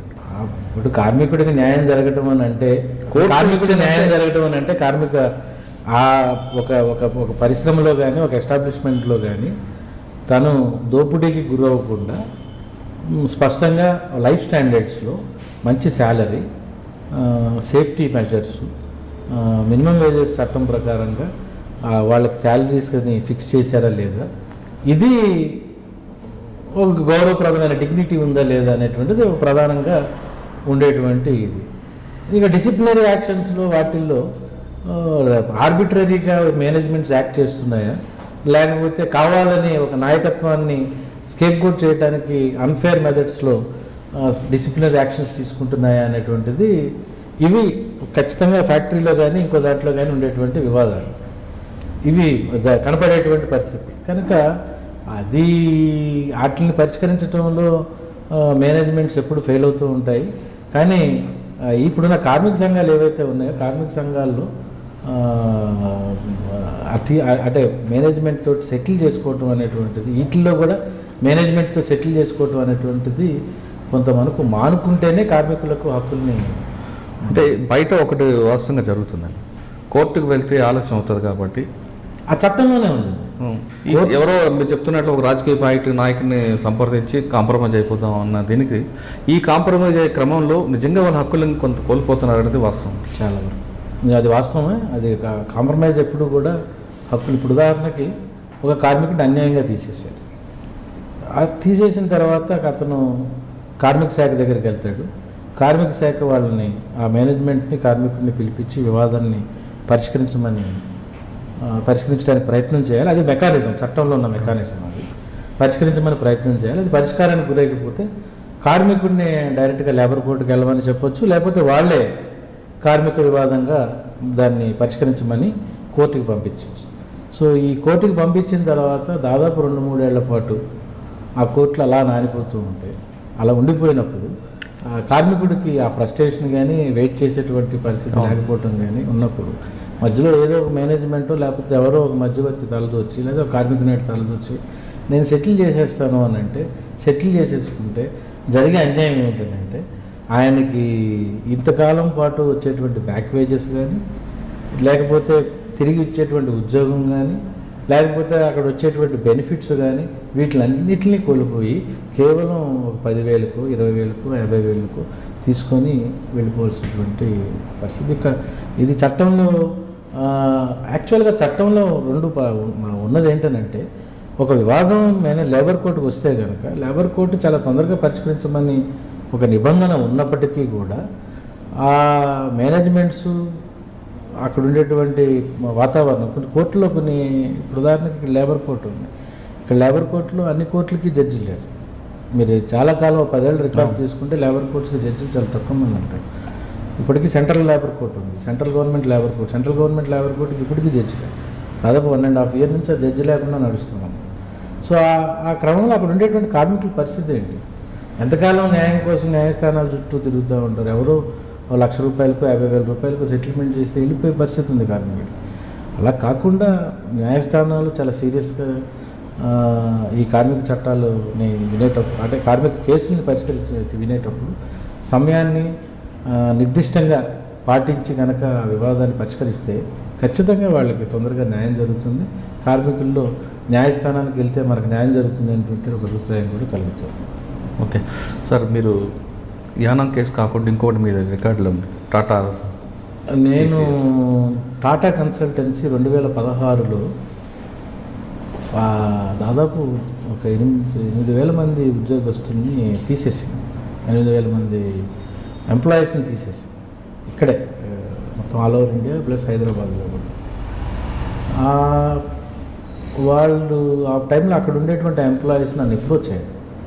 ఇలా మమ్మల్ని అన్యాయంగా తీసేస్తుంది. అన్యాయంగా తీయటం కూడా కాదు, అందులో ఒక మాట పెట్టింది. ఏమని పెట్టిందంటే వాళ్ళు తీసేసేటప్పుడు మీరు మా కంపెనీ స్టాండర్డ్స్కి అనుకూలంగా అటు స్టాండర్డ్స్ స్థాయిలో లేరు కాబట్టి మిమ్మల్ని మేము తీసేస్తున్నామని ఇచ్చేసి, అది వాళ్ళకి రేపొద్దున భవిష్యత్తులో వాళ్ళకి ఎక్కడికి వెళ్ళినా కూడా ఇంకో ఉద్యోగం రావడానికి ఉంటుంది. అది చాలా దుర్మార్గం, అన్ఫేర్ రిమూవల్ అది. సో అట్లాంటి పరిస్థితుల్లో వాళ్ళు మన దగ్గర రావడం జరిగింది. అంటే వాళ్ళు చాలామంది లాయర్ల దగ్గరికి వెళ్ళారు ఇక్కడ హైదరాబాద్లో. అందరూ కూడా ఏంటంటే సాఫ్ట్వేర్ రంగంలో ఉన్నటువంటి మీకు కార్మిక రంగంలోకి రారు, మీరు కార్మిక రంగంలోకి రారు కాబట్టి కార్మిక శాఖని అప్రోచ్ అయినా, కార్మిక న్యాయస్థానాలను అప్రోచ్ అయినా మీకు న్యాయం జరిగేది ఉండదు, మీరు సివిల్ కోర్టుకి వెళ్ళాలి అది అని అన్నప్పుడు దాని మీద నేను ప్రత్యేక అధ్యయనం. సార్ మీరు చెప్తున్న టీసీఎస్లో సడన్గా తీశారు. అసలు జనరల్గా ఒక వ్యక్తిని ఉద్యోగం చేయాలంటే మేనేజ్మెంట్ ఏం చేయాలి? ఉద్యోగంలో తీసేయటానికి, ఒక పర్మనెంట్ ఉద్యోగస్తుడిని తీసేయటానికి మేనేజ్మెంటు తగు కారణాలను చెప్పాలి అతను, అంటే రీజనబుల్ ఇది చెప్పాలి. చెప్పిన తర్వాత నోటీస్ ఇవ్వాలి, అతను జవాబు చెప్పుకునే అవకాశం కల్పించాలి. అందులో వాళ్ళు డిసిప్లినరీ అంటే ఒక మిస్కాండక్ట్కి సంబంధించినటువంటి ఆరోపణ చేస్తే ఆ మిస్కాండక్ట్కి సంబంధించినటువంటి ఎంక్వైరీ జరగాలి. ఆ ఎంక్వైరీలో ఇతను ప్రూవ్ అయితే తీసేయటానికి పద్ధతి. ఇక్కడ సాఫ్ట్వేర్ రంగంలో అలా లేదు. అంటే సాఫ్ట్వేర్ మన టీసీఎస్ కేసు పక్కన తీస్తే జనరల్గా మాట్లాడితే మీరు చెప్పినట్లుగా ఒక ఎంప్లాయీని ఉద్యోగం చేయాలంటే ఆయనకి నోటీస్ ఇవ్వాలి. అంటే 3 నెలలు నోటీస్ ఇవ్వాలా, 4 రోజులు నోటీస్ ఇవ్వాలి? 3 నెలల నోటీస్ అనేటువంటిది మేనేజ్మెంట్స్ చేస్తున్నటువంటి పద్ధతి. అంటే వాళ్ళు అపాయింట్మెంట్ ఆర్డర్లో రాసుకుంటారు. అపాయింట్మెంట్ ఆర్డర్లో ఏం రాసుకుంటారు అంటే నిన్ను తీసేయాలంటే నీకు 3 నెలలు నోటీస్ ఇచ్చి తీసేస్తాం, నువ్వు వెళ్ళిపోవాలనుకుంటే నాకు 1 నెల నోటీస్ ముందు చెప్పి వెళ్ళిపో అనేటువంటిది అగ్రిమెంట్ అంటే ఆఫర్ లెటర్లో ఉంటుంది, వాళ్ళకి అపాయింట్మెంట్ లెటర్లో ఉంటుంది. ఇది కామన్గా జరిగేటువంటి పరిస్థితి. ఈవెన్ 3 నెలలు ఇచ్చి నోటీస్ ఇచ్చి తీసేయాలన్నా కూడా నేను చెప్పేది ఏంటంటే మేనేజ్మెంట్స్ అలా తీసేయడానికి వీల్లేదు, అది చెల్లదు. ఆ 3 నెలలు ఇచ్చి నోటీస్ ఇచ్చి తీసేస్తామంటే చెల్లదు. ఎందుకంటే ఒక పర్మనెంట్ ఉద్యోగస్తుడిని నువ్వు తీసేయాలని అంటే దానికి కారణం ఒకటి నువ్వు ఉద్యోగం కల్పించలేకపోవటం అన్నవి ఉండాలి, లేకపోతే అతని మిస్కాండక్ట్కి సంబంధించిందన్న అయి ఉండాలి. అలా కాకుండా నువ్వు నీ వ్యాపారాన్ని పెంచుకోవటం కోసం ఇంకా అతి తక్కువ శాలరీకి శాలరీ ఎక్కువ తీసుకునేవాడిని తీసేసి శాలరీ తక్కువ తీసుకునేవాడిని తీసుకుందామని అనుకుంటే కనుక అది అన్ఫేర్. సార్ మీరు చెప్తున్నట్లుగా ఒక ఎంప్లాయ్ చేయాలి, ఆయనకి 3 నెలలు నోటీస్ ఇచ్చి రకరకాల రీజన్స్ చెప్తున్నారు. అసలు ఆ సమస్య లాస్లో ఉంది, ఆయన తీస్తాం అన్నది ఒకటి, లేదు కాస్ట్ కటింగ్ చేసుకుంటాం మేమంటూ ఇంకొక రీజన్ చెప్తారు. 3 మీరు అన్నట్టుగా డిసిప్లిన్ యాక్షన్ 3, 4వది హెల్త్ గ్రౌండ్స్ బాగాలేవని 4. ఈ 4 రీజన్స్ ఎక్కువగా వినిపిస్తుంటాయి. ఇటువంటి సిచ్యువేషన్లో జరిగితే కార్మికులకు నష్టం జరిగితే అటువంటి కార్మికులు ఏ విధంగా పోరాటం చేయాలి? అని మీరు చెప్పిన 4 కండిషన్స్లోనూ ఆ 4 కండిషన్స్కి సంబంధించి కార్మిక చట్టంలో కార్మికుడికి రక్షణలు ఉన్నాయి. ఉదాహరణకి అపాయింట్మెంట్ లెటర్లో 3 నెలలు ఇచ్చి తీసేయచ్చు అనేటువంటి ఉందనుకుందాం, 3 నెలలు నోటీస్ ఇచ్చి తీసేయచ్చు ఉన్నది అనుకుందాం.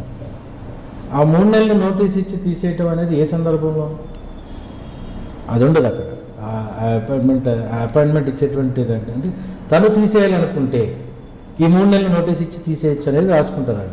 తను ఎందుకు తీసేయాలి, ఎలా తీసేయాలి, ఏ పద్ధతిలో తీసేయాలి అనేది మళ్ళీ కార్మిక చట్టం చూడాలి. అంటే కార్మిక రంగంలోకి వచ్చేటువంటి ఎంప్లాయీస్ అయితే కార్మిక చట్టం చూస్తే అది మళ్ళీ డిసిప్లినరీ యాక్షన్ అయితేను ఇంకొక ఇదైతేను దానికి కావాల్సినటువంటి పద్ధతుల్ని అంటే ఒక డిసిప్లినరీ యాక్షన్ మిస్కాండక్ట్ అనుకోండి, ఆ మిస్కాండక్ట్కి సంబంధించినటువంటి దీని మీద వాళ్ళు ఏం చేయాలంటే నోటీస్ ఇవ్వాలి, షోకాజ్ నోటీస్ ఇవ్వాలి, విచారణ జరపాలి, అప్పుడు తీసేయాలి. అలా కాకుండా తీసేయడానికి వీల్లేదు. నోటీస్ ఇచ్చి 3 నెలల పాటు 3 నెలల పీరియడ్ ఇచ్చేసి తీసేసి ఇది రిట్రెంచ్మెంట్ మేము తీసేసామని అంటే దానికి కారణం ఉండాలి. ఒకవేళ మీరు అన్నట్టుగా తమ వ్యాపారం నష్టంలో ఉంది, తన వ్యాపారం నష్టంలో ఉంది, కార్మికులు నేను తీసేయాలని అనుకుంటున్నాను అని అంటే కార్మిక రంగం పర్మిషన్ ఉండాలి, కార్మిక శాఖ పర్మిషన్ ఉండాలి. కార్మిక శాఖకి చెప్పాలి వాళ్ళు. లే ఆఫ్ అంటారు, లే ఆఫ్ కాలంలో చాలామందికి శాలరీస్ ఇవ్వరు. ఉదాహరణ లే ఆఫ్ అనుకోండి, ఆ లే ఆఫ్ని రాటిఫై చేసేది కార్మిక శాఖ. ఆ లే ఆఫ్ని రాటిఫై చేయించుకోకుండా నేను క్లోజ్ చేసేస్తున్నాను అని అంటే దానికి ఆ మేనేజ్మెంట్ చాలా మూల్యం చెల్లించుకోవాల్సి వస్తుంది కార్మికుడికి. కానీ సడన్గా ఫోన్ చేసి రేపటి నుంచి రావద్దు అని కొంతమంది చెప్తుంటారండి. అది ఓవరాల్ టెర్మినేషన్ అంటే వాళ్ళు రెగ్యులర్గా పర్మనెంట్ ఎంప్లాయీ ఉన్నా రేపటి నుంచి నువ్వు రావద్దు, నీకు 3 నెలలు శాలరీ ఇస్తా, ఇంట్లో కూర్చో అంటే అది అసలు చెల్లదండి. అది ఏ చట్టం ప్రకారంగా కూడా చెల్లదు. ఓవరాల్ టెర్మినేషన్ అనేది ఏ చట్టం ప్రకారంగా కూడా, అంటే ఒక చట్టం ప్రకారం చేయనటువంటి మేనేజ్మెంట్ చర్యలు ఇది ఒక చర్య. ఈ ఓవరాల్గానే కాదు, నెక్స్ట్ డే ఎంప్లాయ్మెంట్కి వస్తాడు, గేట్ దగ్గర వాచ్మెన్ తోటి నువ్వు అక్కర్లేదు వెళ్ళిపోమన్నావు అంటే ఒక ఉద్యోగ భద్రతని చాలా దుర్మార్గంగా వ్యవహరించేటువంటి మేనేజ్మెంట్లు చేసే చర్యలు ఇలాంటివన్నీ. ఉద్యోగ భద్రత కల్పించడంలో, దాన్ని పరిష్కరించడంలో గవర్నమెంట్ కూడా చాలా అలసత్వం వహిస్తూ ఉంటుంది. దాని మీద చర్యలు తీసుకోవడంలో కూడా కార్మిక శాఖ అనేటువంటిది ఒక శాఖ ఉంది ఇక్కడ. ఆ కార్మిక శాఖకి అన్ని వీళ్ళ దగ్గర ఉండేటువంటి ఎంప్లాయీస్ వివరాలు కూడా ఉంటాయి. వాళ్ళ దగ్గర ఎంతమందిని ఉద్యోగంలో పెట్టుకుంటున్నారు, వాళ్ళకి వేతనం ఎంత ఇవ్వాలి. ఒక ఉదాహరణకి ఇప్పుడు ఒక ఎస్టాబ్లిష్మెంట్ అనుకోండి, ఈ ఎస్టాబ్లిష్మెంట్లో స్వీపర్కి మేనేజింగ్ డైరెక్టర్కి ఒకే శాలరీ ఉండదు. కానీ ఈ స్వీపర్ శాలరీ ఎవరు డిసైడ్ చేస్తారు? మినిమం వేజెస్ యాక్ట్ ప్రకారంగా ఒక కమిటీ ఉంటుంది. ఆ committee minimum wages to the sweeper of an establishment ఎంత ఇవ్వండి అని ఒక రాస్తుంది. దానికి లోబడి, అంటే దానికి తక్కువ ఇవ్వటమే ఈరోజు దోపిడీ చేయటం. యాజమాన్యాలు ఆ మినిమం వేజెస్ చట్టాన్ని కూడా ఉల్లంఘించి దానికి తక్కువగా ఇచ్చేటువంటి శాలరీస్ ఇచ్చేవాళ్ళు కూడా చాలామంది ఉన్నారు. అంటే కొన్ని కంపెనీల్లో ఒక 100 మంది ఉన్నారనుకోండి ఎంప్లాయీస్, ఒక 50 మందికి సడన్గా రిమూవ్ చేసి మీ అందరికీ 2 నెలలు జీతాలు ఇస్తాం, మీరు రావద్దు అని చెప్పి పంపించేస్తారు. లేదా కోర్టుకు వెళ్తామంటే కోర్టుకు వెళ్ళి కోర్టులో ఫైట్ చేస్తూ ఉంటాం. కోర్టుకు వెళ్తే అవ్వదు అని చెప్పి వాళ్ళు 2 నెలలు శాలరీ తీసుకొని వాళ్ళు బయటకు వస్తారు. కోర్టులో అలాంటి కార్మికులు తెలుసు. అంటే కోర్టుకు వెళ్తే టైం అవుతుంది కాబట్టి ఆ 2 నెలల శాలరీ వచ్చిందనుకుని బయటపడతారు. కానీ లిస్టులో మాత్రం ఆ 100 మంది చూపిస్తూ వాళ్ళకి శాలరీ డబ్బులు డ్రా చేసుకొని హెచ్ఆర్లో డ్రా చేసుకున్న కొన్ని సంస్థలు ఉన్నాయి. వాళ్ళని ఏ విధంగా మనం యాక్ట్ చేయాలి? అంటే ఉదాహరణకి ఏ కార్మికుడికైనా సరే పిఎఫ్ అనేది కంపల్సరీ అండి. అది చట్టం నిర్ణయించినటువంటి ఆ పిఎఫ్ అనేటువంటిది కనుక లేకుండా ఒక కార్మికుడు ఉద్యోగం చేస్తున్నాడు అని అంటే దాన్ని మనం ఆ కార్మికుడిని దోపిడీ చేయడానికి, గవర్నమెంట్కి అంటే మోసం చేయడానికి ఆ యాజమాన్యం పూనుకుంది అనేటువంటిది స్పష్టంగా చెప్పచ్చు. సో అది చాలా సింపుల్ థింగ్. మినిమం వేజెస్ ఇవ్వకుండా, పిఎఫ్లు కట్టకుండా, లేకపోతే రెగ్యులర్ రోల్స్లో ఉంచకుండా కార్మికుడిని పనిచేస్తుంది. ఇప్పుడు అది కాదు, కొత్తగా వచ్చిన పద్ధతి ఏంటంటే కాంట్రాక్ట్ బేస్డ్ పద్ధతి. ఈ కాంట్రాక్ట్ బేస్డ్ పద్ధతిలో ఏం చేస్తున్నారు, రెగ్యులర్ ఎంప్లాయీని కూడా, అంటే ఉదాహరణకు ప్రైవేట్ కంపెనీస్లో రెగ్యులర్ ఎంప్లాయీస్ ఉన్నారు. ఈ రెగ్యులర్ ఎంప్లాయీస్ మేనేజ్మెంట్ వాళ్ళని చూసే అంటే వాళ్ళు పర్యవేక్షించే పరిస్థితి లేనప్పుడు కాంట్రాక్ట్ని ఇంట్రడ్యూస్ చేస్తున్నారు. ఈ రెగ్యులర్ ఎంప్లాయీస్ని కాంట్రాక్ట్ ఎంప్లాయీస్ కింద పెడతా ఉన్నారు. ఈ కాంట్రాక్టర్ అనే వ్యక్తితోటి వాళ్ళని తొలగించే పరిస్థితికి తీసుకెళ్తా ఉన్నారు. ఆ కార్మికుడిని తొలగించబోతున్నారు. యాక్చువల్గా ఎవరు ఎంప్లాయీస్ వీళ్ళు? మళ్ళీ మేనేజ్మెంట్ ఎంప్లాయీస్. ఇప్పుడు ఆ కాంట్రాక్టర్ జీతం ఇవ్వకపోతే ఎవరు ఇవ్వాలి? మళ్ళీ మెయిన్ మేనేజ్మెంటే ఇవ్వాలి. సో ఈ రకమైనటువంటి అంటే కార్మికుల్ని దోపిడీ చేయడానికి ఎన్నో వ్యూహాలను, ఎన్నో ఎత్తుగడలను ఈ రోజున్న మేనేజ్మెంట్సే కాకుండా గవర్నమెంట్లో ఉన్న చాలా సంస్థలు కూడా పాటించి అవుట్సోర్సింగ్ పద్ధతి. ఇప్పుడు ఆంధ్రప్రదేశ్లో అవుట్సోర్సింగ్ పద్ధతికి ఒక పెద్ద కమిషన్ ఏర్పడింది. అవుట్సోర్సింగ్ అపాయింట్మెంట్స్ అనేది అయితే అక్కడ కనీసం రిజర్వేషన్స్ని పాటించమనేటువంటి ఒక నియమ నిబంధనలు అయినా ఉన్న అవుట్సోర్సింగ్లో కూడా రిజర్వేషన్స్ అమలు చేయబడ్డాయి. ఈ అవుట్సోర్సింగ్ కానీ ఇవన్నీ కూడా ఏంటంటే ఉద్యోగ భద్రతని ప్రభుత్వం కల్పించడానికి అవకాశం లేదు అని చెప్పడమే అయిపోయింది. తీసుకెళ్ళి కాంట్రాక్ట్ చేతుల్లో పెట్టడం, ఒక మనిషి లైఫ్ని తీసుకెళ్ళి కాంట్రాక్టర్ చేతిలో పెట్టడం లేదా అవుట్సోర్సర్ చేతిలో పెట్టడం అనేటువంటిది ఎంతవరకు అంటే అది అన్యాయమైనటువంటి చర్య. దాన్ని మనం సరే ఇంకా ఆ విషయంతో పాటు శ్రమ దోపిడీ. సాధారణంగా 8 గంటలు పనిచేయాలి, కానీ 12 సాఫ్ట్వేర్ కంపెనీలకు ఎన్ని గంటలు అండి? ఒక్కొక్క సాఫ్ట్వేర్ వర్కర్ ఎంతకాలం పనిచేస్తున్నాడు చూడండి. 6 గంటలు కానీ 12 గంటలు కూడా చేస్తారు. దాదాపు 12 గంటల నుంచి 14 గంటల పాటు పనిచేస్తున్నటువంటి పరిస్థితి. వాళ్ళకి ఇస్తున్న జీతము ఇంటర్నేషనల్ స్టాండర్డ్స్లో వాళ్ళు వేరే దేశాల్లో ఇస్తున్నప్పుడు టాటా కంపెనీకి అమెరికాలో ఉండేటువంటి కంపెనీ శాలరీ, ఇక్కడ ఉన్న వ్యక్తి శాలరీ, అక్కడ ఉన్న వ్యక్తి శాలరీ అదే సిమిలర్లీ పనిచేసేటువంటి ఇద్దరు వ్యక్తుల శాలరీని కనుక చూస్తే అక్కడ ఉండేటువంటి employee will be paid highly, ఇక్కడ ఉండేటువంటి ఎంప్లాయీ దాంతో పోల్చుకుంటే చాలా లో. సో ఈ శాలరీస్ మధ్య అసమానత కూడా ఉంది. ప్రధాని ఇందాక నేను టీసీఎస్ సరిగ్గా మొత్తం చెప్పలేదు. ఆ టీసీఎస్ కార్మికుల్ని తీసేయటంలో వాళ్ళు రాసింది ఏంటంటే వాళ్ళిద్దరిని దాదాపు చాలామందిని తీసేశారు. నా దగ్గరికి వచ్చింది 3, మిగిలింది ఒకళ్ళు. ఆ 3 వచ్చినప్పుడు రాసింది ఏంటంటే మా కంపెనీకి కావాల్సినటువంటి ఎంప్లాయీగా అంటే నీ క్వాలిఫికేషన్స్, నీ సెట్ ఆఫ్ స్టాండర్డ్స్ మా కంపెనీకి అనుకూలంగా లేవు కాబట్టి నేను తీసేస్తున్నామని తీసేశారు. ఎప్పటి నుంచి లేవు? వాళ్ళు అనుకున్నారు, జస్ట్ 1 నెల క్రితం అనుకున్నారు, 1 నెల తర్వాత. అంతకుముందు 7 ఏళ్ళు చేసినటువంటి సర్వీస్లో 7 ఏళ్ళు వాళ్ళే ఇతని సర్వీస్ని పొగుడుతూ ఇచ్చినటువంటి సర్టిఫికేట్స్, అవార్డ్స్ వీటిలన్నింటినీ పక్కన పెట్టేసి నువ్వు నాకు అక్కర్లేదు. ఎందుకు అక్కర్లేదు? అక్కడ కొత్త వ్యక్తిని వేస్తే ఈయనకి ఇచ్చే 70,000 శాలరీ నుంచి 35,000 శాలరీకి ఇంకోటి పెట్టదు. అది వ్యాపార నిమిత్తం జరిగేటువంటి మార్పు. అది ఆ వ్యాపార నిమిత్తం జరిగేటువంటి దోపిడీని కొనసాగించడానికి వీళ్ళపైన పెట్టినటువంటి ఆరోపణ ఏంటంటే నువ్వు నాకు కావాల్సిన స్టాండర్డ్స్ లేవు కాబట్టి తీసేస్తున్నామని తీసేసావు. సో ఏదైనా ఒక ఆరోపణ ఒక కార్మికుడి మీద పెట్టి తీసేసేటప్పుడు ఆ ఆరోపణ మీద స్పష్టమైన విచారణ జరగాలి. ఆ విచారణలో అతని ఆరోపణ వాస్తవమే అయితే తీసేయడానికి చట్టం ఉంటుంది. కాకపోతే చట్టం ప్రకారంగా అతను మళ్ళీ ఆ ఉద్యోగం ఇవ్వాలి, ఆ శాలరీస్ ఇవ్వాలి. పైగా వీళ్ళిద్దరూ పర్మనెంట్ ఎంప్లాయీస్. ఈ టీసీఎస్లో పనిచేసిన వీళ్ళిద్దరు ప్రభు ప్రవీణ్ అని సుకేష్ని అనేటువంటి అమ్మాయి, వీళ్ళిద్దరూ కూడా పర్మనెంట్ ఎంప్లాయీస్. అప్పటికే 7 ఏళ్ల పాటు సర్వీస్ చేస్తున్నటువంటి ఎంప్లాయీస్. అయితే నేను ఎదుర్కొన్నది ఏంటంటే ఆ కేసులో దే ఆర్ నాట్, అంటే వాళ్ళు సాఫ్ట్వేర్ రంగంలో ఉండేటువంటి ఎంప్లాయీస్ కార్మిక వర్గంగా రారు. ఎందుకు రారు అని అంటే వాళ్ళు చాలా సైంటిఫిక్ ఎంప్లాయీస్. చాలా అసలు వాళ్ళు అంటే ఈ భూమి మీద ఉండేటువంటి సర్వసాధారణమైన శ్రామికులు చేసే శ్రమ కాదు అది, చాలా భయంకరమైనటువంటి విజ్ఞానంతో చేసేటువంటిది అనే అభిప్రాయంతో మేనేజ్మెంటు కార్మిక శాఖ ముందు కోర్టుల ముందు ఒక వాదన వినిపించింది. సో దాని మీద ఒక సీరియస్గానే లేబర్ కోర్టులో పరీక్ష జరిగింది. నిజంగా వీళ్ళు కార్మిక వర్గంగా రారా వస్తారా మొత్తం మేనేజ్మెంట్ కానీ వాళ్ళ సాక్ష్యాలు వాళ్ళన్నీ పెట్టారు. పెట్టిన తర్వాత ఏంటయా వీళ్ళు చేసేది ఏంటంటే సైంటిఫిక్గా ఒక డిజైన్ ఉంటుంది. ఆ డిజైన్లోనే వీళ్ళు పని చేయాలి. ఆ డిజైన్ ఎవరు చేస్తారు? వీళ్ళకు పైన ఉండేటువంటి లేదా టాటాలో ఉండేటువంటి ఒక సీనియర్ సైంటిఫిక్ ఆఫీసర్స్ ఎవరు ఆ డిజైన్ చేస్తారు. ఆ డిజైన్లో భాగంగా వీళ్ళు పని చేయాలి. ఒక అసిస్టెంట్ కన్సల్టెంట్ ఒక డిజైన్ చేయండి. అసిస్టెంట్ కన్సల్టెంట్ డిజైన్లో ఉన్నటువంటి దాన్ని సిస్టంలో పనిచేయాలి. ఏంటంటే వీళ్ళు చేసేది టెక్నికల్ ఎంప్లాయ్మెంట్ చేస్తారు. ఆ ఇన్పుట్స్ అన్నీ వాళ్ళవే, ఆ కంపెనీవే. ఇవన్నీ ఈ పరీక్షలన్నీ జరిగినాయి ఈ లేబర్ కోర్టులో. జరిగిన తర్వాత ఏమైందంటే వాళ్ళు కార్మికులే. దీనికంటే ముందు హైకోర్టులో ఇది లేబర్ కోర్టుకి వెళ్ళాలా లేదా అని వాదన జరిగింది. అప్పుడు జస్టిస్ నూతి రామ్మోహన్ రావు గారు ఉన్నారు. జస్టిస్ నూతి రామ్మోహన్ రావు గారు ఈ టీసీఎస్ కార్మికులా కాదా అంటే సాఫ్ట్వేర్ రంగంలో ఉండే అంటే ఒక అసిస్టెంట్ అంటే మీకు ఏంటంటే ఒక లేయర్ నుంచి ఎక్కడైనా సరే ఏ ఎస్టాబ్లిష్మెంట్లో అయినా కానీ ఏ కంపెనీలో అయినా కానీ ఒక లేయర్ నుంచి కార్మిక రంగం కిందకి రారు. మేనేజేరియల్ పద్ధతుల్లో మేనేజేరియల్ పనులు చేసేవాళ్ళు ఎవరు కార్మిక రంగం కిందకి రారు. కార్మిక రంగం కింద రావాలంటే వాడు స్వతంత్రంగా అటు పని చేసేవాడు అయి ఉండాలి. అంటే ఆ పని ఆ మేనేజ్మెంట్ చెప్తే చేసేటువంటి ఆ పని కేవలం వేతనం కోసం చేసేవాడు లేదా definition section 2S of ID act కింద ఆ డెఫినేషన్లో ఏమేమవుతుంటే అవి సాటిస్ఫై చేసేటువంటి ఉంటే కనుక అతను కార్మికుడి కిందకి వస్తాడు. అవి వీళ్ళ పని ఎగ్జామిన్ చేస్తే అవే ఉన్నాయి.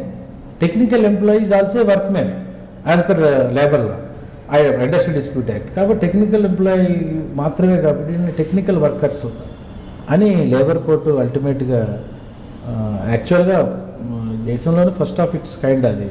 అంటే దీనికంటే ముందు మా చెన్నైలోను కర్ణాటకలోను కొన్ని తీర్పులు వచ్చినాయి కానీ ఆ తీర్పులు అంటే కేసు అయితే ఇదే ముందు ఇక్కడ హైదరాబాద్లోదే ముందు అది చాలామంది లాయర్లు కార్మిక వర్గంగా తీసుకురాలేము అని వదిలేసిన తర్వాత నా దగ్గరకు వస్తే కొంత బాలగోపాల్ గారి స్ఫూర్తితో దాని మీద చాలా సీరియస్గా స్టడీ చేసి దాన్ని కార్మిక రంగంగా తీసుకుంటే సాఫ్ట్వేర్ ఎంప్లాయీలు కార్మికులుగా గుర్తించింది.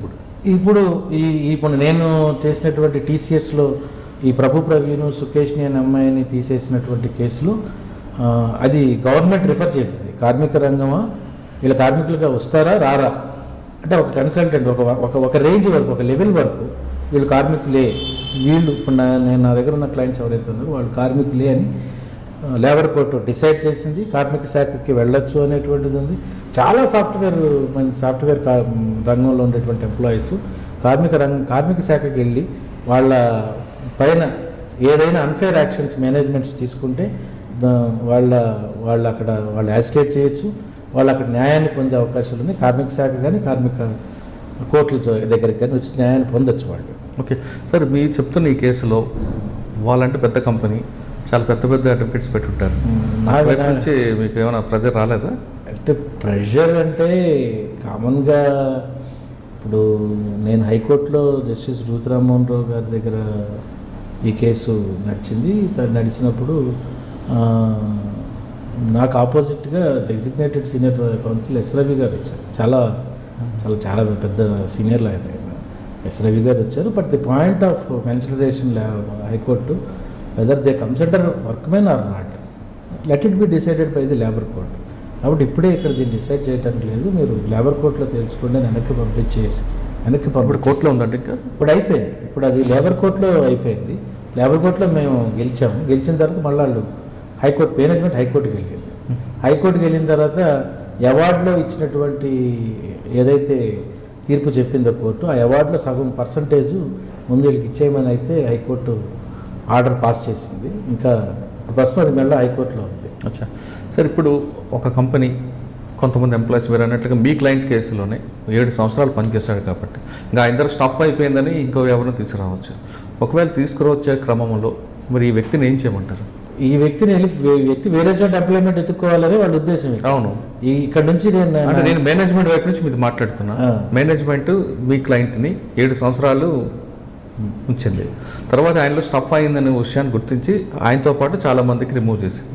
అటువంటి డెసిషన్ మేనేజ్మెంట్ ఉంది కాబట్టి అటువంటి సమస్య వచ్చినప్పుడు వాళ్ళు ఏ విధంగా వెళ్ళాలంటే మీలాంటి క్లయింట్స్కి మేనేజ్మెంట్లు ఇప్పుడు బలవంతులు చట్టాలని పాటించడం అంటే కంపెనీ ఇంకా డెవలప్ అవ్వాలంటే కొంచెం యంగ్ జనరేషన్ ఇన్నోవేట్ చేస్తారు కదా. అంటే కంపెనీ డెవలప్మెంట్ అనేది వేరు, కంపెనీ వ్యాపారం అనేది వేరు. ఇప్పుడు ఇదే కార్మికుడిని నువ్వు పెట్టుకొని అదే పనిని చేయించుకునేటప్పుడు అదే పని ఇతను నైపుణ్యంతో చేసేటువంటి కార్మికుడు ఆల్రెడీ తయారైపోయి ఉన్నప్పుడు ఆ నైపుణ్యం గల కార్మికుడిని తీసేయటం ఏ రకంగా అంటే వాళ్ళ దృష్టిలో సాఫ్ట్వేర్లో ఒక పీరియడ్ అయిన తర్వాత వాళ్ళ ఎక్స్పీరియన్స్ ఉన్నా వాళ్ళ బ్రెయిన్ పనిచేయదు, వాళ్ళ స్కిల్స్ తగ్గిపోతాయి అనేది సాఫ్ట్వేర్ కంపెనీలకు ఉంటుంది. అదే మీరు అన్నట్లుగా హార్డ్వేర్ కంపెనీ అంటే ఎంత ఎక్స్పీరియన్స్ వస్తే వాళ్ళకి అంత వాల్యూ పెంచుతుంటారు. సాఫ్ట్వేర్ వాళ్ళకి ఎక్కువ ఆర్గ్యుమెంట్ చేసేది అదే. 5 years 7 years 10 years తర్వాత వాళ్ళ స్కిల్స్ చనిపోతాయి, తగ్గిపోతుంటాయి, వాళ్ళు హెల్త్ కానీ ఎవరు పరీక్షించారండి, అది ఎవరు నిర్ణయించారు? కాబట్టి యంగ్ జనరేషన్ ఉండదు ఆ మాట, ఆఫర్ లెటర్లో ఉండదు. ఒకవేళ ఆ సమస్య మేనేజ్మెంట్కి వచ్చింది అనుకోండి, వాళ్ళు ఇప్పుడు మీరు చెప్తున్న క్లయింట్కి ఏ విధంగా గౌరవంగా బయటకు పంపాలి? అంటే మేనేజ్మెంట్ కనుక తీసేయాలి అని అనుకుంటే, నిజంగా మేనేజ్మెంట్ తీసేయాలి అని అనుకుంటే కనుక ఫస్ట్ ఆరోపణ లేకుండా తీసేయాలి. ఆరోపణ అనేది చేయకూడదు. ఆరోపణ లేకుండా తీయలేరు కాబట్టి ఆరోపణ లేకుండా తీసే పని అయితే మళ్ళీ చట్టాన్ని పాటించాల్సి వస్తుంది. చట్టం అంటే మళ్ళీ లేబర్ శాఖ ఇవన్నీ కూడా పాటించాల్సి వస్తుంది. సో ఆరోపణతో తీసేశారు కాబట్టి మళ్ళీ కార్మికుడు చట్టాన్ని ఆశ్రయించి తన న్యాయం తను పొందాల్సి వస్తుంది. సో ఆరోపణ లేకుండా తీసేయటం అనేటువంటిది జరిగే అవకాశమే. అంటే నువ్వు పర్మనెంట్ ఎంప్లాయీ అని అనుకున్న తర్వాత నిన్ను తీసేయాలంటే చట్టంలో ఉన్నటువంటి పద్ధతులు పాటించాల్సిందే తప్ప ఇంకో పద్ధతిలో వెళ్ళటానికి. చట్టంలో ఏ పద్ధతులు పాటించాలి? చట్టంలో ఉండేటువంటి ఏంటంటే ఇప్పుడు ఉదాహరణకి యాక్చువల్గా రిటర్న్ అంటే ముందు తన నష్టపోతున్నానని కార్మికుడిని తీసేస్తున్నానంటే కార్మిక శాఖకి దాన్ని ఇన్ఫామ్ చేసి ఈ కార్మికుడిని నేను తీసేయాలనుకుంటున్నాను కాబట్టి వీళ్ళని తీసేసే దీనికి మాకు పర్మిషన్ ఇవ్వండి అని చెప్పాల్సినటువంటి పరిస్థితి ఉంది. అలా లేదు. అవన్నీ వాళ్ళకి కూడా కాలయాపన జరిగి మళ్ళీ ఆ కాలం అంతా శాలరీలు ఇవ్వాలి కాబట్టి చాలా సింపుల్గా ఆరోపణలు చేసి తీసేస్తారు. ఆరోపణలు లేకుండా గౌరవప్రదంగా బయటకు పంపాలంటే ఏం చేయాలి? చట్టం అనుమతితో పంపచ్చు. చట్టం అనుమతితో పంపచ్చు. చట్టం అనుమతించేది ఎలా అని అంటే మళ్ళీ కార్మిక శాఖకి వెళ్ళి అప్లై చేసుకోవాలి. కార్మిక శాఖలో వాళ్ళు పర్మిషన్స్ తీసుకోవాలి. దాంట్లో నుంచి అంటే దానికి కారణం ఉండాలి. ఎందుకు తీసేయాలి? నువ్వు వ్యాపారాన్ని కొనసాగించేటప్పుడు ఆ కార్మికుడిని ఎందుకు తీసేయాలి? నువ్వు వ్యాపారాన్ని కొనసాగించాలి కానీ ఆ కార్మికుడు నీకు ఉండకూడదు. That it self is unfair. కాబట్టి నువ్వు ఉద్యోగంలో తీసుకునే ముందు కండిషన్స్ ఏమైనా ఎక్కడ ఉంటాయి? అపాయింట్మెంట్ లెటర్లో ఉంటాయి, ఆఫర్ లెటర్లో ఉంటాయి. ఆ ఆఫర్ లెటర్లో ఏదైతే ఈ 3 నెలల కాలంలో మేము ఎప్పుడైనా తీసేయచ్చు అనేది ఉందో అది చట్టం రీత్యా చెల్లదండి. ఎందుకంటే చాలా చాలా చోట్ల సుప్రీంకోర్టులు జడ్జిమెంట్లు ఇచ్చినాయి. అది ఒక ఎటర్నల్ థ్రెట్ అన్నారు. ఒక ఎటర్నల్ అంటే శాశ్వతమైన ఒక భయం కల్పించేటువంటి వాతావరణంలో ఒక మనిషి అపాయింట్మెంట్ ఉండటానికి వీలు లేదు అని సుప్రీంకోర్టు చాలా జడ్జిమెంట్స్లో కొట్టేసింది. కాంట్రాక్ట్ చట్టం ప్రకారంగా కూడా అది చెల్లదన్నది. కాబట్టి 3 నెలల కాల పరిధిలో అపాయింట్మెంట్ లెటర్స్ అంటే ఒక తీసేయడానికి 3 నెలల కాలంలో తీసేయచ్చు, నోటీస్ ఇచ్చి 3 నెలల కాలంలో తీసేయచ్చు అనుకుంటున్నటువంటి మేనేజ్మెంట్స్ నిజానికి అది ఒక రకమైన దోపిడీ. మరికొన్ని కంపెనీలు ఒక వ్యక్తిని తీసుకునేటప్పుడు అతనితో అగ్రిమెంట్ చేయించుకుంటారండి. నువ్వు ఖచ్చితంగా మా దగ్గర 2 సంవత్సరాలు పనిచేయాలి, ఒకవేళ నువ్వుగా వెళ్తే మాకు నష్టపరిహారం చెల్లించాలి అంటే ఆ అగ్రిమెంట్లో పర్మనెంట్ ఎంప్లాయీ అనేది లేకపోతే ఆ అగ్రిమెంట్ ప్రకారంగా నడుస్తుంది. కానీ అగ్రిమెంట్లో నువ్వు పర్మనెంట్ ఎంప్లాయీవి, నువ్వు పర్మనెంట్ ఎంప్లాయీ అంటే ఏంటి, నీకు సర్వీస్ కండిషన్ అప్లై అవుతుంది. నువ్వు రిటైర్మెంట్ అయ్యేది సూపర్ యాన్యుయేట్ అయ్యేదాకా నువ్వు పని చేయొచ్చు అనేటువంటిది అప్లై అవుతుంది. అలా కాకుండా ఇది కేవలం బాండ్ ఓరియంటెడ్ ఎంప్లాయ్మెంట్ లేదా పీరియడ్ ఓరియంటెడ్ ఎంప్లాయ్మెంట్ అయితే తను రాసుకుంటున్నటువంటి ఆ అగ్రిమెంట్లో ఉన్న కండిషన్స్కి లోబడి నడిచేటువంటి అవకాశాలు ఉన్నాయి. కానీ అది ప్రొఫెషనల్స్లో వాటిల్లో జరుగుతుంది తప్ప కార్మికుడికి మేనేజ్మెంట్కి జరిగేటువంటి అపాయింట్మెంట్స్లో జరగదు. అట్లాంటి అపాయింట్మెంట్స్ లేవు. ఒకవేళ ప్రొఫెషనల్గా జరిగింది అనుకుంటే అంటే ప్రొఫెషన్ కార్మిక రంగం కిందకి రాదు. చాలా ప్రొఫెషన్స్ కార్మిక రంగం కిందకి రావు, కార్మిక వర్గం కిందకి రావు. కొన్ని ప్రొఫెషన్స్లో ఉదాహరణకి ఇప్పుడు మేమున్నాం అనుకోండి, లాయర్స్ని కార్మిక రంగం కిందకి రావు. అట్లా సాఫ్ట్వేర్ ఎంప్లాయీ లేదా ఒక మీడియాలో పనిచేసే వ్యక్తి తన కంపెనీలో పనిచేస్తున్నప్పుడు వాళ్ళకి బాండ్ రాయించుకుంటారు. నువ్వు ఖచ్చితంగా 8 సంవత్సరాల మాదిరి ఉండాలి. ఎందుకు అంటే మా దగ్గరకు వచ్చిన తర్వాత నీకు వేరే ఆఫర్స్ వస్తే నువ్వు వెళ్తే నీకు పెట్టిన ఎఫర్ట్ అంతా నాకు లాస్ అవుతుంది కాబట్టి నువ్వు నాకు అగ్రిమెంట్ చేయాలంటారు. ఒకవేళ ఆ అగ్రిమెంట్ చెల్లుతుంది అంటారు. అంటే ఒక రకంగా చెప్పాలి అంటే అగ్రిమెంట్ ఓరియంటెడ్ ఎంప్లాయ్మెంట్లో కండిషన్స్ ఇద్దరి మధ్య కంప్లై అవుతాయి. అది అగ్రిమెంట్లో మళ్ళీ పర్మనెంట్ ఎంప్లాయీవే నువ్వు, బట్ నువ్వు 5 సంవత్సరాల పాటు ఉండిన తర్వాత నువ్వు వెళ్ళిపోవడానికి అవకాశాలు ఉన్నాయంటే చల్లదు. అగ్రిమెంట్ బేస్డ్ అంటే ఓన్లీ టైం బౌండ్ అగ్రిమెంట్ అయితే మాత్రం చెల్లుద్ది. టైం బౌండ్ అగ్రిమెంట్ కాకుండా పర్మనెంట్ ఎంప్లాయీకి ఇట్లా పర్మనెంట్ ఎంప్లాయీని తను ఇష్టం వచ్చినట్టు తీసేయడానికి టైం బౌండ్ అగ్రిమెంట్ రాయించుకుంటే మాత్రం చెల్లదు. అంటే ఆ అగ్రిమెంట్లో శాలరీస్ అన్నీ కూడా మెన్షన్ లేకుండా రాయించుకుంటే అది అసలు చెల్లదు. అగ్రిమెంట్ మొత్తానికి కూడా కావాల్సింది ఏంటంటే శాలరీ ఉండాలి, పనిచేసే డిజిగ్నేషన్ ఉండాలి, అపాయింట్మెంట్ లెటర్లో కానీ అగ్రిమెంట్లో కానీ డిజిగ్నేషన్ ఉండాలి, తను ఏ డిపార్ట్మెంట్లో పనిచేసి అన్ని వివరాలు ఉండాలి అగ్రిమెంట్లో. అంటే అగ్రిమెంట్ ఓరియంటెడ్ ఎంప్లాయ్మెంట్ ఎక్కువగా కూడా అబౌవ్ ది వర్క్మెన్ కేటగిరీలో ఉండేటువంటి ఎంప్లాయీస్ మధ్య జరుగుతుంది. అది అంటే మేనేజరియల్ క్యాడర్లో అపాయింట్ చేసుకునే వాళ్ళకే జరుగుతుంది. అది చట్టంలో దానికి చెల్లుబడి ఉంది. కానీ కార్మికుడిని తీసుకునేటప్పుడు మాత్రం కార్మికుడికి agreement based appointment offer letters కానీ ఏదైనా కానీ, ఇప్పుడు ఉదాహరణకు సాఫ్ట్వేర్ రంగంలో నేను తీసుకున్నది కూడా అగ్రిమెంట్ బేస్డ్ ఇదే. దాంట్లో ఉంది కాలపరిధి ఉంది, వాళ్ళు తీసేయచ్చు, విమ్సికల్గా తీసేయచ్చు అనేది ఉంది. కానీ ఆ విమ్సికల్గా తీసేయటం అని అంటే అసలు మొత్తంగా ఎవరినో ఒకరిని బలి చేసేయటం అని కాదు. విమ్సికల్గా తీయటం అంటే ఒక ఫెయిర్ ప్రొసీజర్ ఉండాలి. అని ఫెయిర్ ప్రొసీజర్ని పాటించాల్సినటువంటిది ఉంది. వాళ్ళకి తీయటానికి వీల్లేదు, విమ్సికల్గా తీయటానికి వీల్లేదు. సో ఆ అగ్రిమెంట్ కూడా చెల్లదు అనేది కార్మిక రంగంలో పనిచేసేటువంటి ఏ వ్యక్తికైనా సరే అంటే అగ్రిమెంట్ ఓరియంటెడ్ ఎంప్లాయ్మెంట్ చెల్లదు. అంటే అగ్రిమెంట్ ఓరియంటెడ్ నిలబడదు. సార్, ఇటువంటి సంఘటనలు ఎదురైనప్పుడు ప్రతి కార్మికుడు మీరు అన్నట్లుగా కార్మిక శాఖ ఉంది, అక్కడికి వెళ్ళి తలుపు తట్టండి అంటారు. అసలు వాళ్ళే సరిగ్గా ఉంటే ఇవన్నీ జరగవు కదండి. అంటే నీకున్న చట్టం ఇచ్చిన ఆప్షన్, ఈ దేశం ప్రజాస్వామిక వాతావరణంలో ఈ చట్టసభలు చట్టాలు ఈ సమాజానికి ఇచ్చినటువంటి ఒక హక్కు ఏంటంటే నీకోసం ఒక శాఖ ఉంది, సరిగ్గా పనిచేస్తే ఇవన్నీ ఉండవు కదా. అంటే పని చేయించే మార్గానికి మళ్ళీ ఆర్గనైజేషన్స్ అన్ని పోరాటం చేయాల్సి ఉంటుంది. శాఖలు పని చేయకపోవడం వేరు, కానీ ఉన్నది కూడా పని చేయించుకోకపోవడం వేరు. అంటే ఉన్నది పని చేయడం కదా, అక్కడ వెళ్ళిన తర్వాత వాళ్ళ మాటలకి సగం నిరుత్సాహపడతారు కదా, వాళ్ళ అవినీతి అంతా చూసిన తర్వాత ఎందుకురా బాబు అని. అందుకనే కార్మిక సంఘాలు అనేవి చాలా ఇంపార్టెంట్. కార్మిక సంఘాలు కార్మికులను నడిపించడం చాలా ఇంపార్టెంట్. కార్మిక సంఘాలు అక్కడ కార్మిక శాఖ దగ్గరికి వెళ్ళి మధ్యవర్తిత్వం వహించడంలో ఇంపార్టెన్స్ ఉంది. కార్మిక శాఖలో మేనేజ్మెంట్కి వాళ్ళకి మధ్య కానీ కొన్ని సంస్థలు కార్మిక సంఘాలు అసలు ఉనికిని కూడా లేకుండా చేస్తుంటాయి కదా. ఇప్పుడు యానంలో జరిగింది అదే కదా. సంఘ నిర్మాణం జరుగుతుంటేనే అట్ ది బడ్ స్టేజ్ దాన్ని నలిపేయడానికి చేసినటువంటి ప్రయత్నమే అంత పెద్ద మూమెంట్కి కారణమైంది. ఒక సంఘంగా నిలబడి ఒక పోరాటం చేయడానికి ప్రయత్నం చేస్తూ ఉన్నప్పుడు, జీతాల పెంపుదల కోసం ప్రయత్నం చేస్తున్నప్పుడు, దీనికి ఒక డిమాండ్స్ లేవదీస్తున్నప్పుడు వాళ్ళ డిమాండ్స్ని లేవదీస్తే ఊరుకునే వాళ్ళేమో, కానీ బహుశా ఆ సంఘం నిర్మాణం జరుగుతుంది. అది దాని ఎస్టాబ్లిష్మెంట్ పుట్టుక నుంచి సంఘం లేదు అక్కడ. అంతకుముందు ఏర్పడిన సంఘ నాయకుల్ని తీసేసింది అప్పుడు. అది ఎప్పుడు ఎస్టాబ్లిష్మెంట్ ఆర్గనైజ్ స్టార్ట్ అయినప్పుడే ఒక సంఘం ఏర్పడింది, ఆ సంఘాన్ని తీసేశారు. అది తర్వాత ఇదే సంఘం కొత్తగా సంఘం ఏర్పడుతుంది. ఈ సంఘాన్ని కూడా వాళ్ళు బడ్ స్టేజ్లో దాన్ని కొలాప్స్ చేయడానికి చేసిన ప్రయత్నంలో భాగమే ఆ ఫెయిల్యూరు. యానం ఫ్యాక్టరీకి అంత పెద్ద నష్టం జరగడం. నిజానికి చాలా పెద్ద ఉద్యోగాన్ని కల్పించినటువంటి మంచి అంటే ఒక పెద్ద వ్యాపారం ఉన్న ఫ్యాక్టరీ. అయితే అక్కడేమి డ్యామేజ్, మిషనరీ డ్యామేజ్ జరిగింది, ఇదంతా కూడా అవాస్తవం. మిషనరీ స్టిల్ ఇట్ కెన్, అది చాలా పెద్ద పెద్ద దిమ్మలతో ఉన్నటువంటి ఫ్యాక్టరీ. ఆ ఇండస్ట్రీలో మిషనరీ అంటే చాలా పెద్ద పెద్ద దిమ్మలు ఉంటాయి. అది ఇప్పుడు జస్ట్ మినిమం రిపేర్ చేస్తే వర్క్ చేస్తుంది. ఆ దిమ్మల్ని తీసుకెళ్ళి పోరాటం చేసేవాళ్ళు ఒక చెక్కతోనో ఒక కర్రతోనో ఒక వెళ్ళి దాన్ని ధ్వంసం చేశారని అంటే చక్కిరిగుంటే తప్ప దాంట్లో. సార్ భీమారావు గారికి బాగా గుర్తుండిపోయిన హక్కుల కేసు కూడా చెప్పండి. ఈ ఆంధ్రప్రదేశ్ హైకోర్టులో అంటే ఇది ఉమ్మడిగా ఉన్నప్పుడు కానీ తర్వాత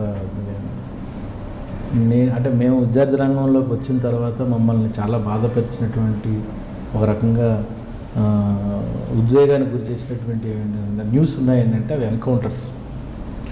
ఆ ఎన్కౌంటర్స్ని ఇక్కడ ఒక లెజెండరీ అడ్వకేట్స్ అయినటువంటి తారకం గారు, బాలగోపాల్ గారు,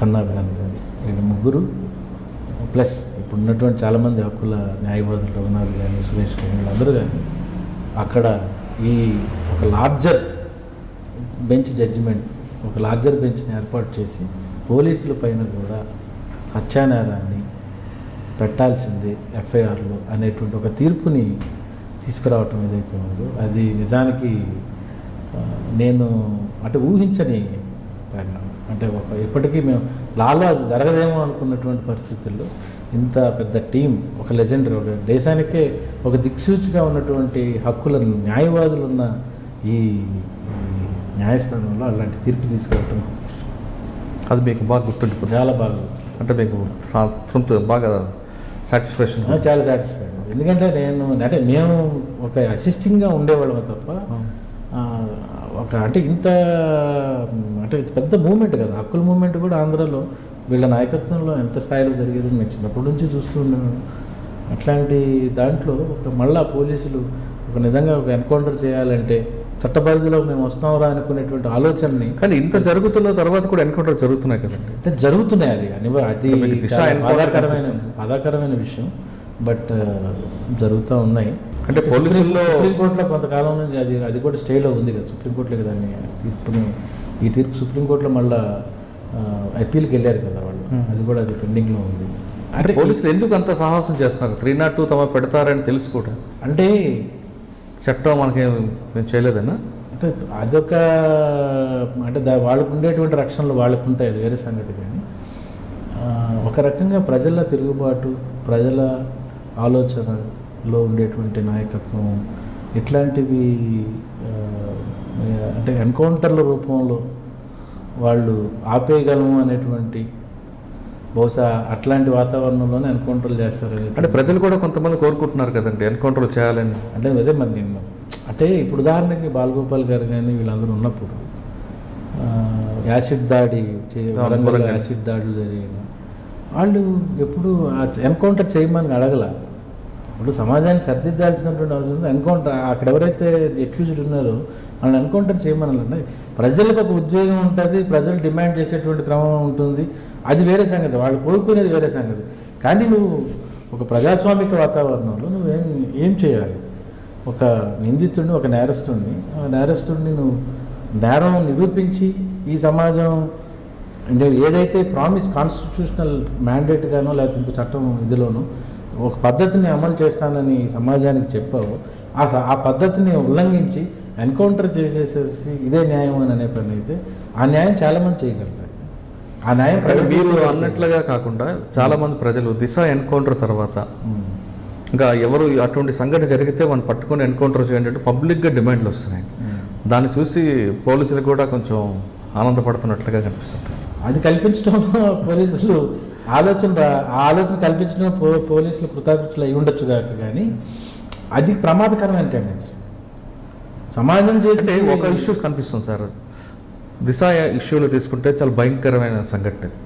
ఆ సంఘటన ఒకవేళ కోర్టుకు వచ్చుంటే అతనికి ఫాస్ట్ ట్రాక్ కోర్టులో శిక్ష పడడం, మనం నిర్భయ లాంటి కేసులు చూస్తే కొన్ని సంవత్సరాల పాటు నడుస్తుంటుంది. కానీ ఎన్కౌంటర్ చేయడంతో వాళ్ళకి ఇమీడియట్ రిలీఫ్ రావడం, ఇన్స్టెంట్ జస్టిస్ రావడంతో దానికి ఎక్కువ మంది మొగ్గు చూపుతున్నట్లుగా కనిపిస్తుంది. అంటే దీనికి ప్రధాన కారణం ఆలస్యం అని మనం భావించవచ్చా? ఆలస్యం కంటే కూడా అది కూడా అంటే పోలీసులు తమకు కావాల్సినటువంటి ఒక గుర్తింపుని అంటే తమకు కూడా తాము చేయగలం అనేటువంటి ఒక ఒక ఒక ఆలోచనలోకి వెళ్ళిపోయి చేస్తున్నటువంటి చర్యగా నేను భావిస్తున్నాను. అంతేగాని అంటే వాళ్ళ మీద ఒక అపనమ్మకాన్ని సమాజం గురవుతుందేమో, వాళ్ళ మీద ఒక రకమైనటువంటి సమాజం వ్యతిరేకతని పెంచుకుంటుందేమో అనేటువంటి వాతావరణంలో పోలీసులు లాంటివి చేస్తారు. కానీ వాళ్ళ వాదన వేరేగా ఉంది. నిర్భయ లాంటి కేసు చేసుకుంటే కోర్టు ఉరిశిక్ష విధించిన కొన్ని సంవత్సరాల పాటు మన వ్యవస్థలో ఉన్న లోపాలన్నీ వాళ్ళు వాడుకోవడం వల్ల ప్రజల్లో ఒక న్యాయ వ్యవస్థ మీద ఒక అపనమ్మకం వచ్చింది. అదే మేము ఎన్కౌంటర్ చేస్తే ప్రజలకు ఒక గౌరవం వస్తుంది, ప్రజలకు పోలీసుల మీద ఒక నమ్మకం వచ్చిందని వాళ్ళ వాదన. అది చట్టంలో అంటే ఎన్కౌంటర్ చేయడం తప్పే కానీ ఈ ఇష్యూ దిశ లాంటి ఎన్కౌంటర్ జరగడంతో ప్రజల్లో ఒక పోలీసుల మీద ఓపెన్గా అరెస్ట్ చేస్తామని ఒప్పుకుంటున్నట్టే. ఓపెన్గా చట్టం లేదు, ఏమీ లేదు, మాకేం చట్టం పెట్టు మేము పాటిస్తాం, మేము ఓపెన్గా హత్య చేస్తాం, ఎందుకంటే ప్రజలు డిమాండ్ చేస్తున్నారు, హత్య చేయమని డిమాండ్ చేస్తున్నారు, చేస్తాం మేము అనేటువంటి వాతావరణంలో పోలీసులు వెళ్ళటం ప్రమాదకరమైన విషయం. వాళ్ళ చేతుల్లో చట్టాలు లేవు. చట్టం ఒక పద్ధతిని అమలు చేయమని, చట్టం ఒక పద్ధతిని అనుసరించమని ఒక ఇది ఉంది, ఒక నియమ నిబంధనలు ఉన్నాయి. దాని పద్ధతుల ప్రకారంగా వెళ్ళి న్యాయం కల్పిస్తామని సమాజం ఈ పౌరులకి ఒక గ్యారంటీని ఇచ్చింది. మరి ఆ గ్యారంటీని ఉల్లంఘించి తాము ఏదైనా చేసేస్తాము అని అంటే అది బయట మామూలు సమాజం. ఇప్పుడు మామూలు సమాజంలో ఎంతమంది మధ్య కక్షలు ఉంటాయి. వాళ్ళు ఎంతసేపు అండి ఒకరోజు అనుకున్నారని అంటే చట్టం వాళ్ళకి తెలియదు, ఏం లేదు, అంతే నేను నేరం చేస్తానని ఒప్పుకున్నట్టే. అది నిన్ను చట్టం పరిధిలోకి తీసుకొచ్చి శిక్షకు గురి చేసి నిన్ను మళ్ళీ 10 ఏళ్ల పాటు పోషించి తర్వాత ఉరి తీస్తాను చట్టం ప్రకారం, ఇదంతా నాకు నడవదు, నేను చేయలేను అని అంటే అది ఎవరు వైలేట్ చేసినట్టు చట్టాన్ని? రెండు రకాలు కనిపిస్తుంది. పోలీసులు వైలేట్ చేయడం అనేది ఒకటి కనిపిస్తుంటే న్యాయ వ్యవస్థలో ఆలస్యం కూడా ఒకటి కారణం. ఆలస్యానికి పరిష్కారం వెతుక్కోవడం అది వేరే సంగతి అండి. ఆలస్యానికి పరిష్కారం వెతుక్కోవడం అనేది చట్టసభల పరిధిలో ఉంది. అది లెజిస్లేషన్, పార్లమెంటు వాళ్ళకి సంబంధించినటువంటి డెసిషన్స్ తీసుకోవాల్సింది. అంతేగాని ఆలస్యం జరుగుతుంది కాబట్టి తక్షణం నివారణగా నేను ఎన్కౌంటర్ చేసేస్తాను అని అంటే అది ఒక ప్రమాదకరమైన ధోరణి. ఎగ్జిక్యూటివ్స్ చేతిలోకి ఈ సమాజం పాలన అంతా కూడా వెళ్ళిపోతే కనుక అది అబ్జల్యూట్ పవర్ కరప్ట్స్ అబ్జల్యూట్లీ అన్నట్టు అది చాలా ప్రమాదకరమైన ధోరణిలోకి వెళ్తుంది. అది ఎవరు ఇష్టం వచ్చినటువంటి వాతావరణం అంటే ఒక చీకటి కోణాలు కనపడతాయి అందులో. ఓకే, ఇంకా నెక్స్ట్ మనం ఇంకో విషయంకి వద్దాం. కుల వ్యవస్థ. ఈ కుల వివక్ష ఏంటంటే అసలు రోహిత్ వేముల కేసులు తీసుకుంటా అంటే ఒక మనిషి చనిపోయిన తర్వాత కూడా అతని కులం మీద మాట్లాడడం అనేది ఎంతవరకు సమంజసం? చాలా దుర్మార్గమైన వాతావరణం ఉంది, దుర్మార్గమైన పరిస్థితి ఉందండి. అంటే ఉదాహరణకి ఇప్పుడు మనం రోహిత్ వేముల కేసులో మొత్తం కేసు అంతా ఎక్కడ ఆగిపోయింది? ఎందుకు ఇన్వెస్టిగేషన్ చేయట్లేదు? కులం కాదని పోలీసులు ఎందుకు ఇన్వెస్టిగేషన్ చేయట్లేదు? చాలా కేసులు ఉన్నాయి, ఇదే కాదు. ఇప్పుడు ఉదాహరణకి శిరోమండనం కేసు ఉంది, తోట త్రిమూర్తులు గారి మీద ఉన్నటువంటి కేసు ఉంది. తోట త్రిమూర్తులు గారి కేసులో జడ్జిమెంట్ ఇవ్వాల్సిన సమయం వచ్చింది. జడ్జిమెంట్ ఇవ్వకుండా ఎందుకు వెనక్కి వెళ్ళిందని అంటే అక్కడ ఉండేటువంటి బాధితులు ఎవరైతే ఉన్నారో ఆ బాధితులు ఆ కులం కాదు అని ఆయన ఏదో ఒక ఆరోపణ పెట్టడం, దాన్ని అది కులమా ఆ కులంలో ఉన్నారా లేదా, నిజమా కాదా అనేది తేల్చుకోవడానికి కాలం పట్టి ఇంతకాలం ఇప్పటికీ తేలలేదు, ఇప్పుడు నడుస్తుంది. ఇక్కడ రోహిత్ కేసులోకి వచ్చేటప్పటికి ఏమైందనంటే రోహిత్ది ఆ కులం కాదని, అంటే ఫలానా ఎస్సీ కాదు, షెడ్యూల్ క్యాస్ట్ కాదని ఒక కంప్లైంట్ ఇస్తే దాని మీద విచారణ ఇప్పటికి 3వ జరుగుతుందండి. ఫస్ట్ టైం ఆయన చనిపోగానే జరిగినటువంటి విచారణలో నేషనల్ కమిషన్ షెడ్యూల్ క్యాస్ట్ కమిషన్కి ఇచ్చినటువంటి రిపోర్ట్ ఏంటంటే అది గుంటూరు కలెక్టర్ గారిని వాళ్ళు ఇచ్చిన రిపోర్టు ఆయన షెడ్యూల్ క్యాస్ట్ అని ఇచ్చారు. అది ఒకసారి అయిపోయింది, ఆ ఎంక్వైరీ అయిపోయింది. అది కూడా చాలా అన్నీ అంటే చట్టంలో ఉండేటువంటి ఏ పద్ధతి అయితే పాటించాలి, డిఎల్ఎస్సి కమిటీలో ఉండేటువంటి వాళ్ళందరూ ఏ రకంగా విచారణ జరిపి ఆ కుల ధృవీకరణ ఇస్తారు, ఆ విచారణ జరిపి కుల ధృవీకరణలో ఆ నేషనల్ కమిషన్కి ఇచ్చినటువంటి రిపోర్ట్లు ఇతను ఎస్సీఏ అని ఇచ్చారు. అక్కడికి అది అయిపోయి విచారణ అంటే ఇన్వెస్టిగేషన్ జరగాలి నా కేసులో. ఇన్వెస్టిగేషన్ జరిగేటప్పటికి మళ్ళీ ఇంకొక వ్యక్తి శ్రీశైలం అనే వ్యక్తి మళ్ళీ గుంటూరు కలెక్టరేట్లో కంప్లైంట్ ఇచ్చారు. కంప్లైంట్ ఇస్తే అక్కడ మళ్ళీ ఇంకోసారి విచారణ జరిగింది. గుంటూరు కలెక్టరేట్ విచారణ చేశారు. విచారణ చేసిన తర్వాత ఒక స్థాయి కమిటీ ఏమో కాదని అంది, ఇంకొక స్థాయి అంటే మళ్ళీ తర్వాత కలెక్టర్ ఏం చేశారని అంటే దాన్ని డిఎల్ఎస్సి కమిటీ ఇచ్చినటువంటి తీర్పుని వెనక్కి పంపించేసి కొట్టేసేసి మళ్ళీ ఫ్రెష్ ఎంక్వైరీ జరపండి, ఎందుకంటే సాక్షులు ఒక 25 మంది రోహిత్ వేముల వాళ్ళ కుటుంబ సభ్యుల తరఫున వీళ్ళు ఎస్సీసీ, వాళ్ళ మదర్ ఒక అనాథ, అంటే ఒక అనాథ అంటే అక్కడ రైల్వే ట్రాక్ల పని నిమిత్తం గుంటూరు జిల్లాలో పనిచేయడానికి వచ్చినటువంటి ఒక కార్మిక వర్గానికి పుట్టినటువంటి ఆమె. ఆ కార్మికులు పలానా కులస్తులు అని మౌఖికంగా తెలిసిన వాళ్ళే తప్ప వాళ్ళ తల్లిదండ్రులు ఎవరో తెలిసిన వాళ్ళు అందరూ మర్చిపోయారు, ఆ కాలం పోయింది, వెళ్ళిపోయారండి, ఎక్కడికి వెళ్ళిపోయారో తెలియదు. వీళ్ళు పెంచుకున్న వాళ్ళు బీసీస్. ఆమె వాళ్ళ మదర్ని ఆమెకు అప్పచెప్పి వెళ్ళిపోయారు. ఆమె వాళ్ళ ఇంట్లో కానీ అక్కడ పెరిగినటువంటి ఏరియాలో కానీ ఆ కుల వివక్షత ఎదుర్కొందని చెప్పింది. పైగా ఆమెను పెంచుకున్న తల్లి కమిషన్ ముందు ఆమె ఎస్సీ అనండి, నాకు తెలుసండి, నేను వాళ్ళ పేరెంట్స్ దగ్గర నుంచి తీసుకున్నప్పుడు ఆమె ఎస్సీ అనండి అని చెప్పారు. అయినా ఇప్పటికీ ఆ ఎంక్వైరీ పూర్తి కాలేదు. ఇప్పుడు మళ్ళా మూడో ఎంక్వైరీ నడుస్తూ ఉంది. అది కూడా మొన్న కలెక్టర్ గారు 2 నెలల క్రితం ఒక నోటీస్ ఇచ్చారు.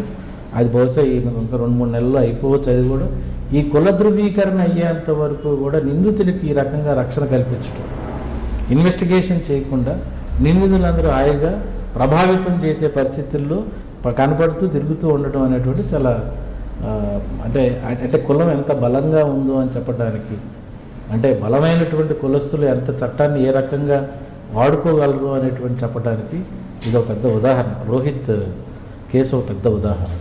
సో కులం ఉంది, కులం నలుమూలంగా ఉంది. కులం అనేది పోయేంత వరకు కూడా ఈ సమాజంలో రోహిత్ లాంటి వాళ్ళ సంఘటనలు చాలా జరుగుతూనే ఉంటాయి. వాటిని ఎదుర్కోవటానికి మాలాంటి వాళ్ళని కూడా అంటే ఒక శక్తులుగా సంఘాలు నిర్మించి ప్రయత్నం చేస్తున్నాం. సార్, రోహిత్ వేముల అనే వ్యక్తి చనిపోయిన తర్వాత కుల వివక్ష మీద మీరు పోరాటం చేస్తున్నారు. కానీ అసలు మనుషులు చనిపోకముందు ఇప్పుడు కుల వివక్ష ఉంది కదండి, మీ న్యాయ వ్యవస్థలో కూడా ఉంది కదా? ఉంది. అంటే న్యాయ వ్యవస్థలో ఇప్పుడు ఉదాహరణకి మాకు న్యాయ వ్యవస్థలో అంటే ఉద్యోగాలు లేదంటారండి. న్యాయ వ్యవస్థలో చెప్తాను, న్యాయ వ్యవస్థలో ఉద్యోగ రంగంలో జ్యుడిషియరీ సంబంధించిన ఎంప్లాయీస్ కోర్టులని చూసుకుంటాం. మీకు హైకోర్టులో రిజర్వేషన్ లేదు, లోయర్ కోర్ట్స్లో రిజర్వేషన్, అంటే లోయర్ కోర్ట్స్ అపాయింట్మెంట్స్ అన్నింటిలో కూడా రిజర్వేషన్ ఉంది. అది చాలా వరకు నాకున్నటువంటి దీంట్లో ఏంటంటే సమాచారంలో దేర్ ఆల్సో కుల వివక్షత ఉంది అని చెప్పడానికి ఒక స్టాటిస్టిక్స్ ఉన్నాయండి. బ్యాక్లాగ్ వేకెన్సీస్ ఎందుకు కొంతకాలం పాటు అదే రేంజ్లో ఉద్యోగాలు ఇవ్వకుండా ప్రభుత్వాలు ఉన్నాయి అనేది తీస్తే అసలు ఈ బ్యాక్లాగ్ వేకెన్సీస్ ఎందుకు ఉంటున్నాయి? ఇంత ఎస్సీ ఎస్టీస్లో ఇంతమంది చదువుకున్న వాళ్ళు వ్యక్తులు వచ్చేసారు, సమాజంలో చాలామంది డిగ్రీలు ఉన్న వాళ్ళు ఉన్నారు, అయినా కూడా ఎస్సీ ఎస్టీస్లో అపాయింట్మెంట్స్లో బ్యాక్లాగ్ వేకెన్సీస్ ఉన్నాయి అని అంటే ఎందుకు సెలెక్ట్ కాకుండా ఉంచుతున్నారు, ఎందుకు క్యాండిడేటే దొరకట్లేదా అనే ఒక విచారణ ఎంక్వైరీ కనుక జరిగితే ఖచ్చితంగా ఎంప్లాయ్మెంట్ని కంట్రోల్ చేయడానికి, ఎస్సీస్ని వాళ్ళని ఆ ఎంప్లాయ్మెంట్లోకి రానియకుండా చేయడానికి జరిగేటువంటి ప్రయత్నంలోనే ఈ బ్యాక్లాగ్ వేకెన్సీస్ పెడుతున్నారు. That itself is a big example. కుల వివక్షత ఉంది అని చెప్పడానికి అదే పెద్ద ఎగ్జాంపుల్. బ్యాక్లాగ్ వేకెన్సీస్ ఫిల్అప్ చేయకపోవడమే కుల వివక్షతకి ప్రధాన కారణం. జస్టిస్ నాగార్జున రెడ్డి గారితో మీకు పోరాటం ఎందుకంటే? జస్టిస్ నాగార్జున రెడ్డి గారితో నేనేం పోరాటం చేయలేదండి. నేను రామకృష్ణ అనే బాధితుడు ఎవరైతే ఉన్నారో అతను కూడా జడ్జి మెజిస్ట్రేట్ బాధితుడు, ఆయనకి మొదటి దశలో తారకం గారి దగ్గరికి వచ్చినప్పుడు తారకం గారు డెసిగ్నేటెడ్ సీనియర్, ఆన్ రికార్డ్ అడ్వకేట్గా నేనున్నాను. సో ఇద్దరం తారకం గారు నేను కలిసి చేసినటువంటి case. So justice Nagarjuna Reddy గారు ఆపోజిట్ అది. సో అందులో జస్టిస్ నాగార్జున రెడ్డి గారి మీద ఆ కేసు నిలబడటానికి, అంటే హైకోర్టులో నిలబడటానికి జరిగినటువంటి వాదోపవాదాల స్టడీ వాటిల్లో అన్నింటిలో కూడా తారకం గారితో నేను ఉంటాను. అంటే నాకు ప్రత్యక్షంగా మాకేం గొడవ అంటే గొడవ అనేది ఏం లేదు, ఆయన ప్రొఫెషనల్ వ్యక్తిగతంగా ఉంటుంది. ఆ కేసు రీత్యా అది వచ్చాను. సార్, మీరు అడ్వకేట్ కాకముందు ఆర్ఎస్ పీడిఎస్ చేశారు, అక్కడ కూడా ప్రజల సమస్యలు పోరాటం చేయడం అని ఉంది. బయటకు వచ్చిన తర్వాత అడ్వకేట్ మళ్ళీ ప్రజల సమస్యలు, హక్కులు, కార్మిక సంఘాలు పోరాటం చేస్తున్నారు. అక్కడ ఉన్నప్పుడు బాగుందా, ఇక్కడ నల్ల కోట్ వేసుకున్న తర్వాత బాగుందా? అంటే బాగుందా అంటే దానికి స్టాండర్డ్స్ లేవు. అంటే ఒకటి పార్టీలో ఉన్నప్పుడు కానీ లేదా రాజకీయాల్లో ఉన్నప్పుడు కానీ ఆ రాజకీయ జీవితంలో భాగంగా వెళ్తూ ఉన్నప్పుడు అదొక సంతృప్తి. బయట ఇన్ని లోపాలు, ఇన్ని రకాల అసమానతలు, ఇన్ని రకాల భయంకరమైనటువంటి వాతావరణంలో దానికోసం ఫైట్ చేయటం కోసం అట్లాంటి కొన్ని చూస్తూ ఉన్నప్పుడు, కొన్ని పరిస్థితులు చూస్తూ ఉన్నప్పుడు కొంత ఆ ఫైట్ చేసే ఎనర్జీని పెంచుకోవడానికి ప్రయత్నం చేస్తూ ఉన్నాం. చాలా అసంతృప్తులు అయితే ఉన్నాయి, బయట చాలా అసంతృప్తులు ఉన్నాయి. ఎందుకంటే బయట లైఫ్ అంతా కూడా ఏంటంటారు, ఎంతో ఇక్కడ ఉండేటువంటి ప్రజలు, అంటే ఇక్కడ ఉండేటువంటి చాలామంది అంటే పొలాన్ని పాటించేవాళ్ళు కానీ, లేకపోతే ఈ చట్టాలని అనుకూలంగా చేసుకొని బతికేవాళ్ళు కానీ, బతికేసేవాళ్ళు కానీ, ద్రోహులు, దోపిడీదారులు ఎంతోమంది బయట సమాజంలో కనపడతా ఉంటుంటే చాలా ఫైట్ చేయాలి, ఇంకా ఫైట్ చేయాలి. మన బాలగోపాల్ గారి లాగా, తారకం గారి లాగా మంచి లీగల్ టీంని మంచి ఫైట్ అనేది కోర్టులు ఇవ్వాలి అని ఒక పట్టుదల అయితే పెరుగుతాం. మీరు విద్యార్థిలో ఉన్నప్పుడు సంతృప్తి ఉంది, పార్టీలో ఉన్నప్పుడు ఇక్కడికి వచ్చాక కొంచెం అసంతృప్తి ఉంది, పోరాటం చేయాలని ఇంకా చెప్తున్నాను. అంటే మరొకసారి అటు వెళ్ళాలనిపిస్తుంటుంది అప్పుడప్పుడు? అట్లాగేం లేదు, అంటే వెళ్ళే అవకాశం అయితే లేదు. కానీ అంటే నేను ఇప్పుడు టోటల్గా అంబేద్కరైట్ ఐడియాలజీని అడాప్ట్ చేసుకున్నాను పరిస్థితి. అట్లాగని చెప్పి అటు త్యాగాలను గమనించకుండా అయితే లేదు. చాలా త్యాగాలు జరుగుతూ ఉన్నాయి రాజకీయంగా. పార్టీలో ఇప్పటికీ అంటే అసలు తమ జీవితాన్ని పణంగా పెట్టి అక్కడే ఈ సమాజం మార్పు కోసం కలలు కంటూ ఉండేటువంటి వాళ్ళని చూస్తూ ఉంటే ఒక స్ఫూర్తిగానే ఉంటుంది. అది కూడా చాలా స్ఫూర్తినిస్తున్నటువంటి. ఓకే సార్, ఫైనల్గా చాలామంది యువకులు అంటే మీరు అందులోంచి వచ్చారు, కానీ కొంతమంది వేరే భావజాలంతో అడ్వకేట్ కావాలనుకుంటారు, ప్రజలకి సేవ చేయాలనుకుంటారు. కొంతమంది సర్వీస్ మోటర్లు వస్తారు, కొంతమంది కమర్షియల్గా ఉంటారు, కొంతమంది ప్రొఫెషనల్గా ఉంటారు. ఆ ఐడియాలతో వస్తున్న వాళ్ళకి మీరు ఇచ్చే మెసేజ్ ఏంటి? నేను అనుకునేది అయితే ఒకటి, వ్యక్తులుగా తమ ఐడియాలజీలతో ఉండటం కంటే ఐడియాలజికల్గా ఉన్నటువంటి ఏదో ఒక ప్రోగ్రెసివ్ ఆర్గనైజేషన్స్ నిర్మాణాత్మకంగా ఉండి ఆ ఐడియాలజీలోనే పనిచేస్తూ దానికి ఒక శక్తిని కల్పించి ఆ దాంట్లో నుంచే మనం ముందుకు తీసుకెళ్ళగలిగితే అది సమాజానికి చాలా మేలు చేస్తుంది. వ్యక్తులే శక్తులు అనుకోవటం చాలా తప్పు. శక్తివంతమైనటువంటి సమాజంలో ఒక నిర్మాణాలు చేసుకొని ముందుకెళ్ళటం, దాంట్లో నుంచే మనం ఫైట్ చేసేటం. లాయర్స్లో అయినా సరే చాలా ఒక గ్రూపు కల్చర్ని, ఒక గ్రూప్గా ఈ సమాజాన్ని మార్పు చేసేటువంటి ఒక గ్రూప్గా ఏర్పడి దానికి వచ్చేటువంటి ఎదుర్కొనేటువంటి సమస్యల్లో మనం ఫైట్ చేస్తూ ముందుకెళ్ళటం, చట్టాలు, న్యాయస్థానాల్లో వాటిలో ఒక యాటిట్యూడ్ని తీసుకురావటం అనేటువంటిది చాలా అవసరం. ఐడియాలజికల్ ఆర్గనైజేషన్స్లో ఏ వ్యక్తి అయినా పనిచేయాలి తప్ప వ్యక్తిగా నేనే ఐడియాలజికల్ పర్సన్ అని చెప్పుకోవటం అనేది కరెక్ట్ కాదు. అది నేను ఇవ్వగలిగేటువంటి ఇండిపెండెంట్గా వస్తున్నటువంటి చాలామంది ఇంటలెక్చువల్స్ ఉంది. ఇంటలెక్చువాలిటీ ఎప్పుడు ఇండిపెండెన్స్ ఉంటుంది, కానీ బట్ ఆ ఇంటలెక్చువాలిటీ అయినా కూడా ఒక నిర్మాణాత్మకమైనటువంటి ఆర్గనైజేషన్లో ఉండి ముందుకు తీసుకెళ్తే సమాజానికి చాలా మేలు జరుగుతుంది అనేది నాకు. ఓకే, ఏ వ్యక్తి అయినా సరే ఆ వ్యక్తిగా అతనే శక్తిగా అనుకుంటే పొరపాటు అంటున్నారు భీమారావు గారు. ఖచ్చితంగా సమాజానికి పనికొచ్చే శక్తిగా మారాలంటే ఒక ఐడియాతో రండి. ఈ డిపార్ట్మెంటు ఖచ్చితంగా ప్రజలకు సేవ చేసేది ప్రధానంగా ఉంటుంది. ఎక్కడ హక్కులు కోల్పోతారో వాళ్ళ పక్షాన్ని నిలబడితే అందులో వచ్చిన సంతృప్తి అంతా ఇంత కాదంటున్నారు భీమారావు గారు. ఇది వారం భీమారావు గారు ఎక్స్క్లూజివ్ ఇంటర్వ్యూ. వచ్చే వారం మరో గెస్ట్తో మళ్ళీ కలుద్దాం. అందరికీ నమస్కారం.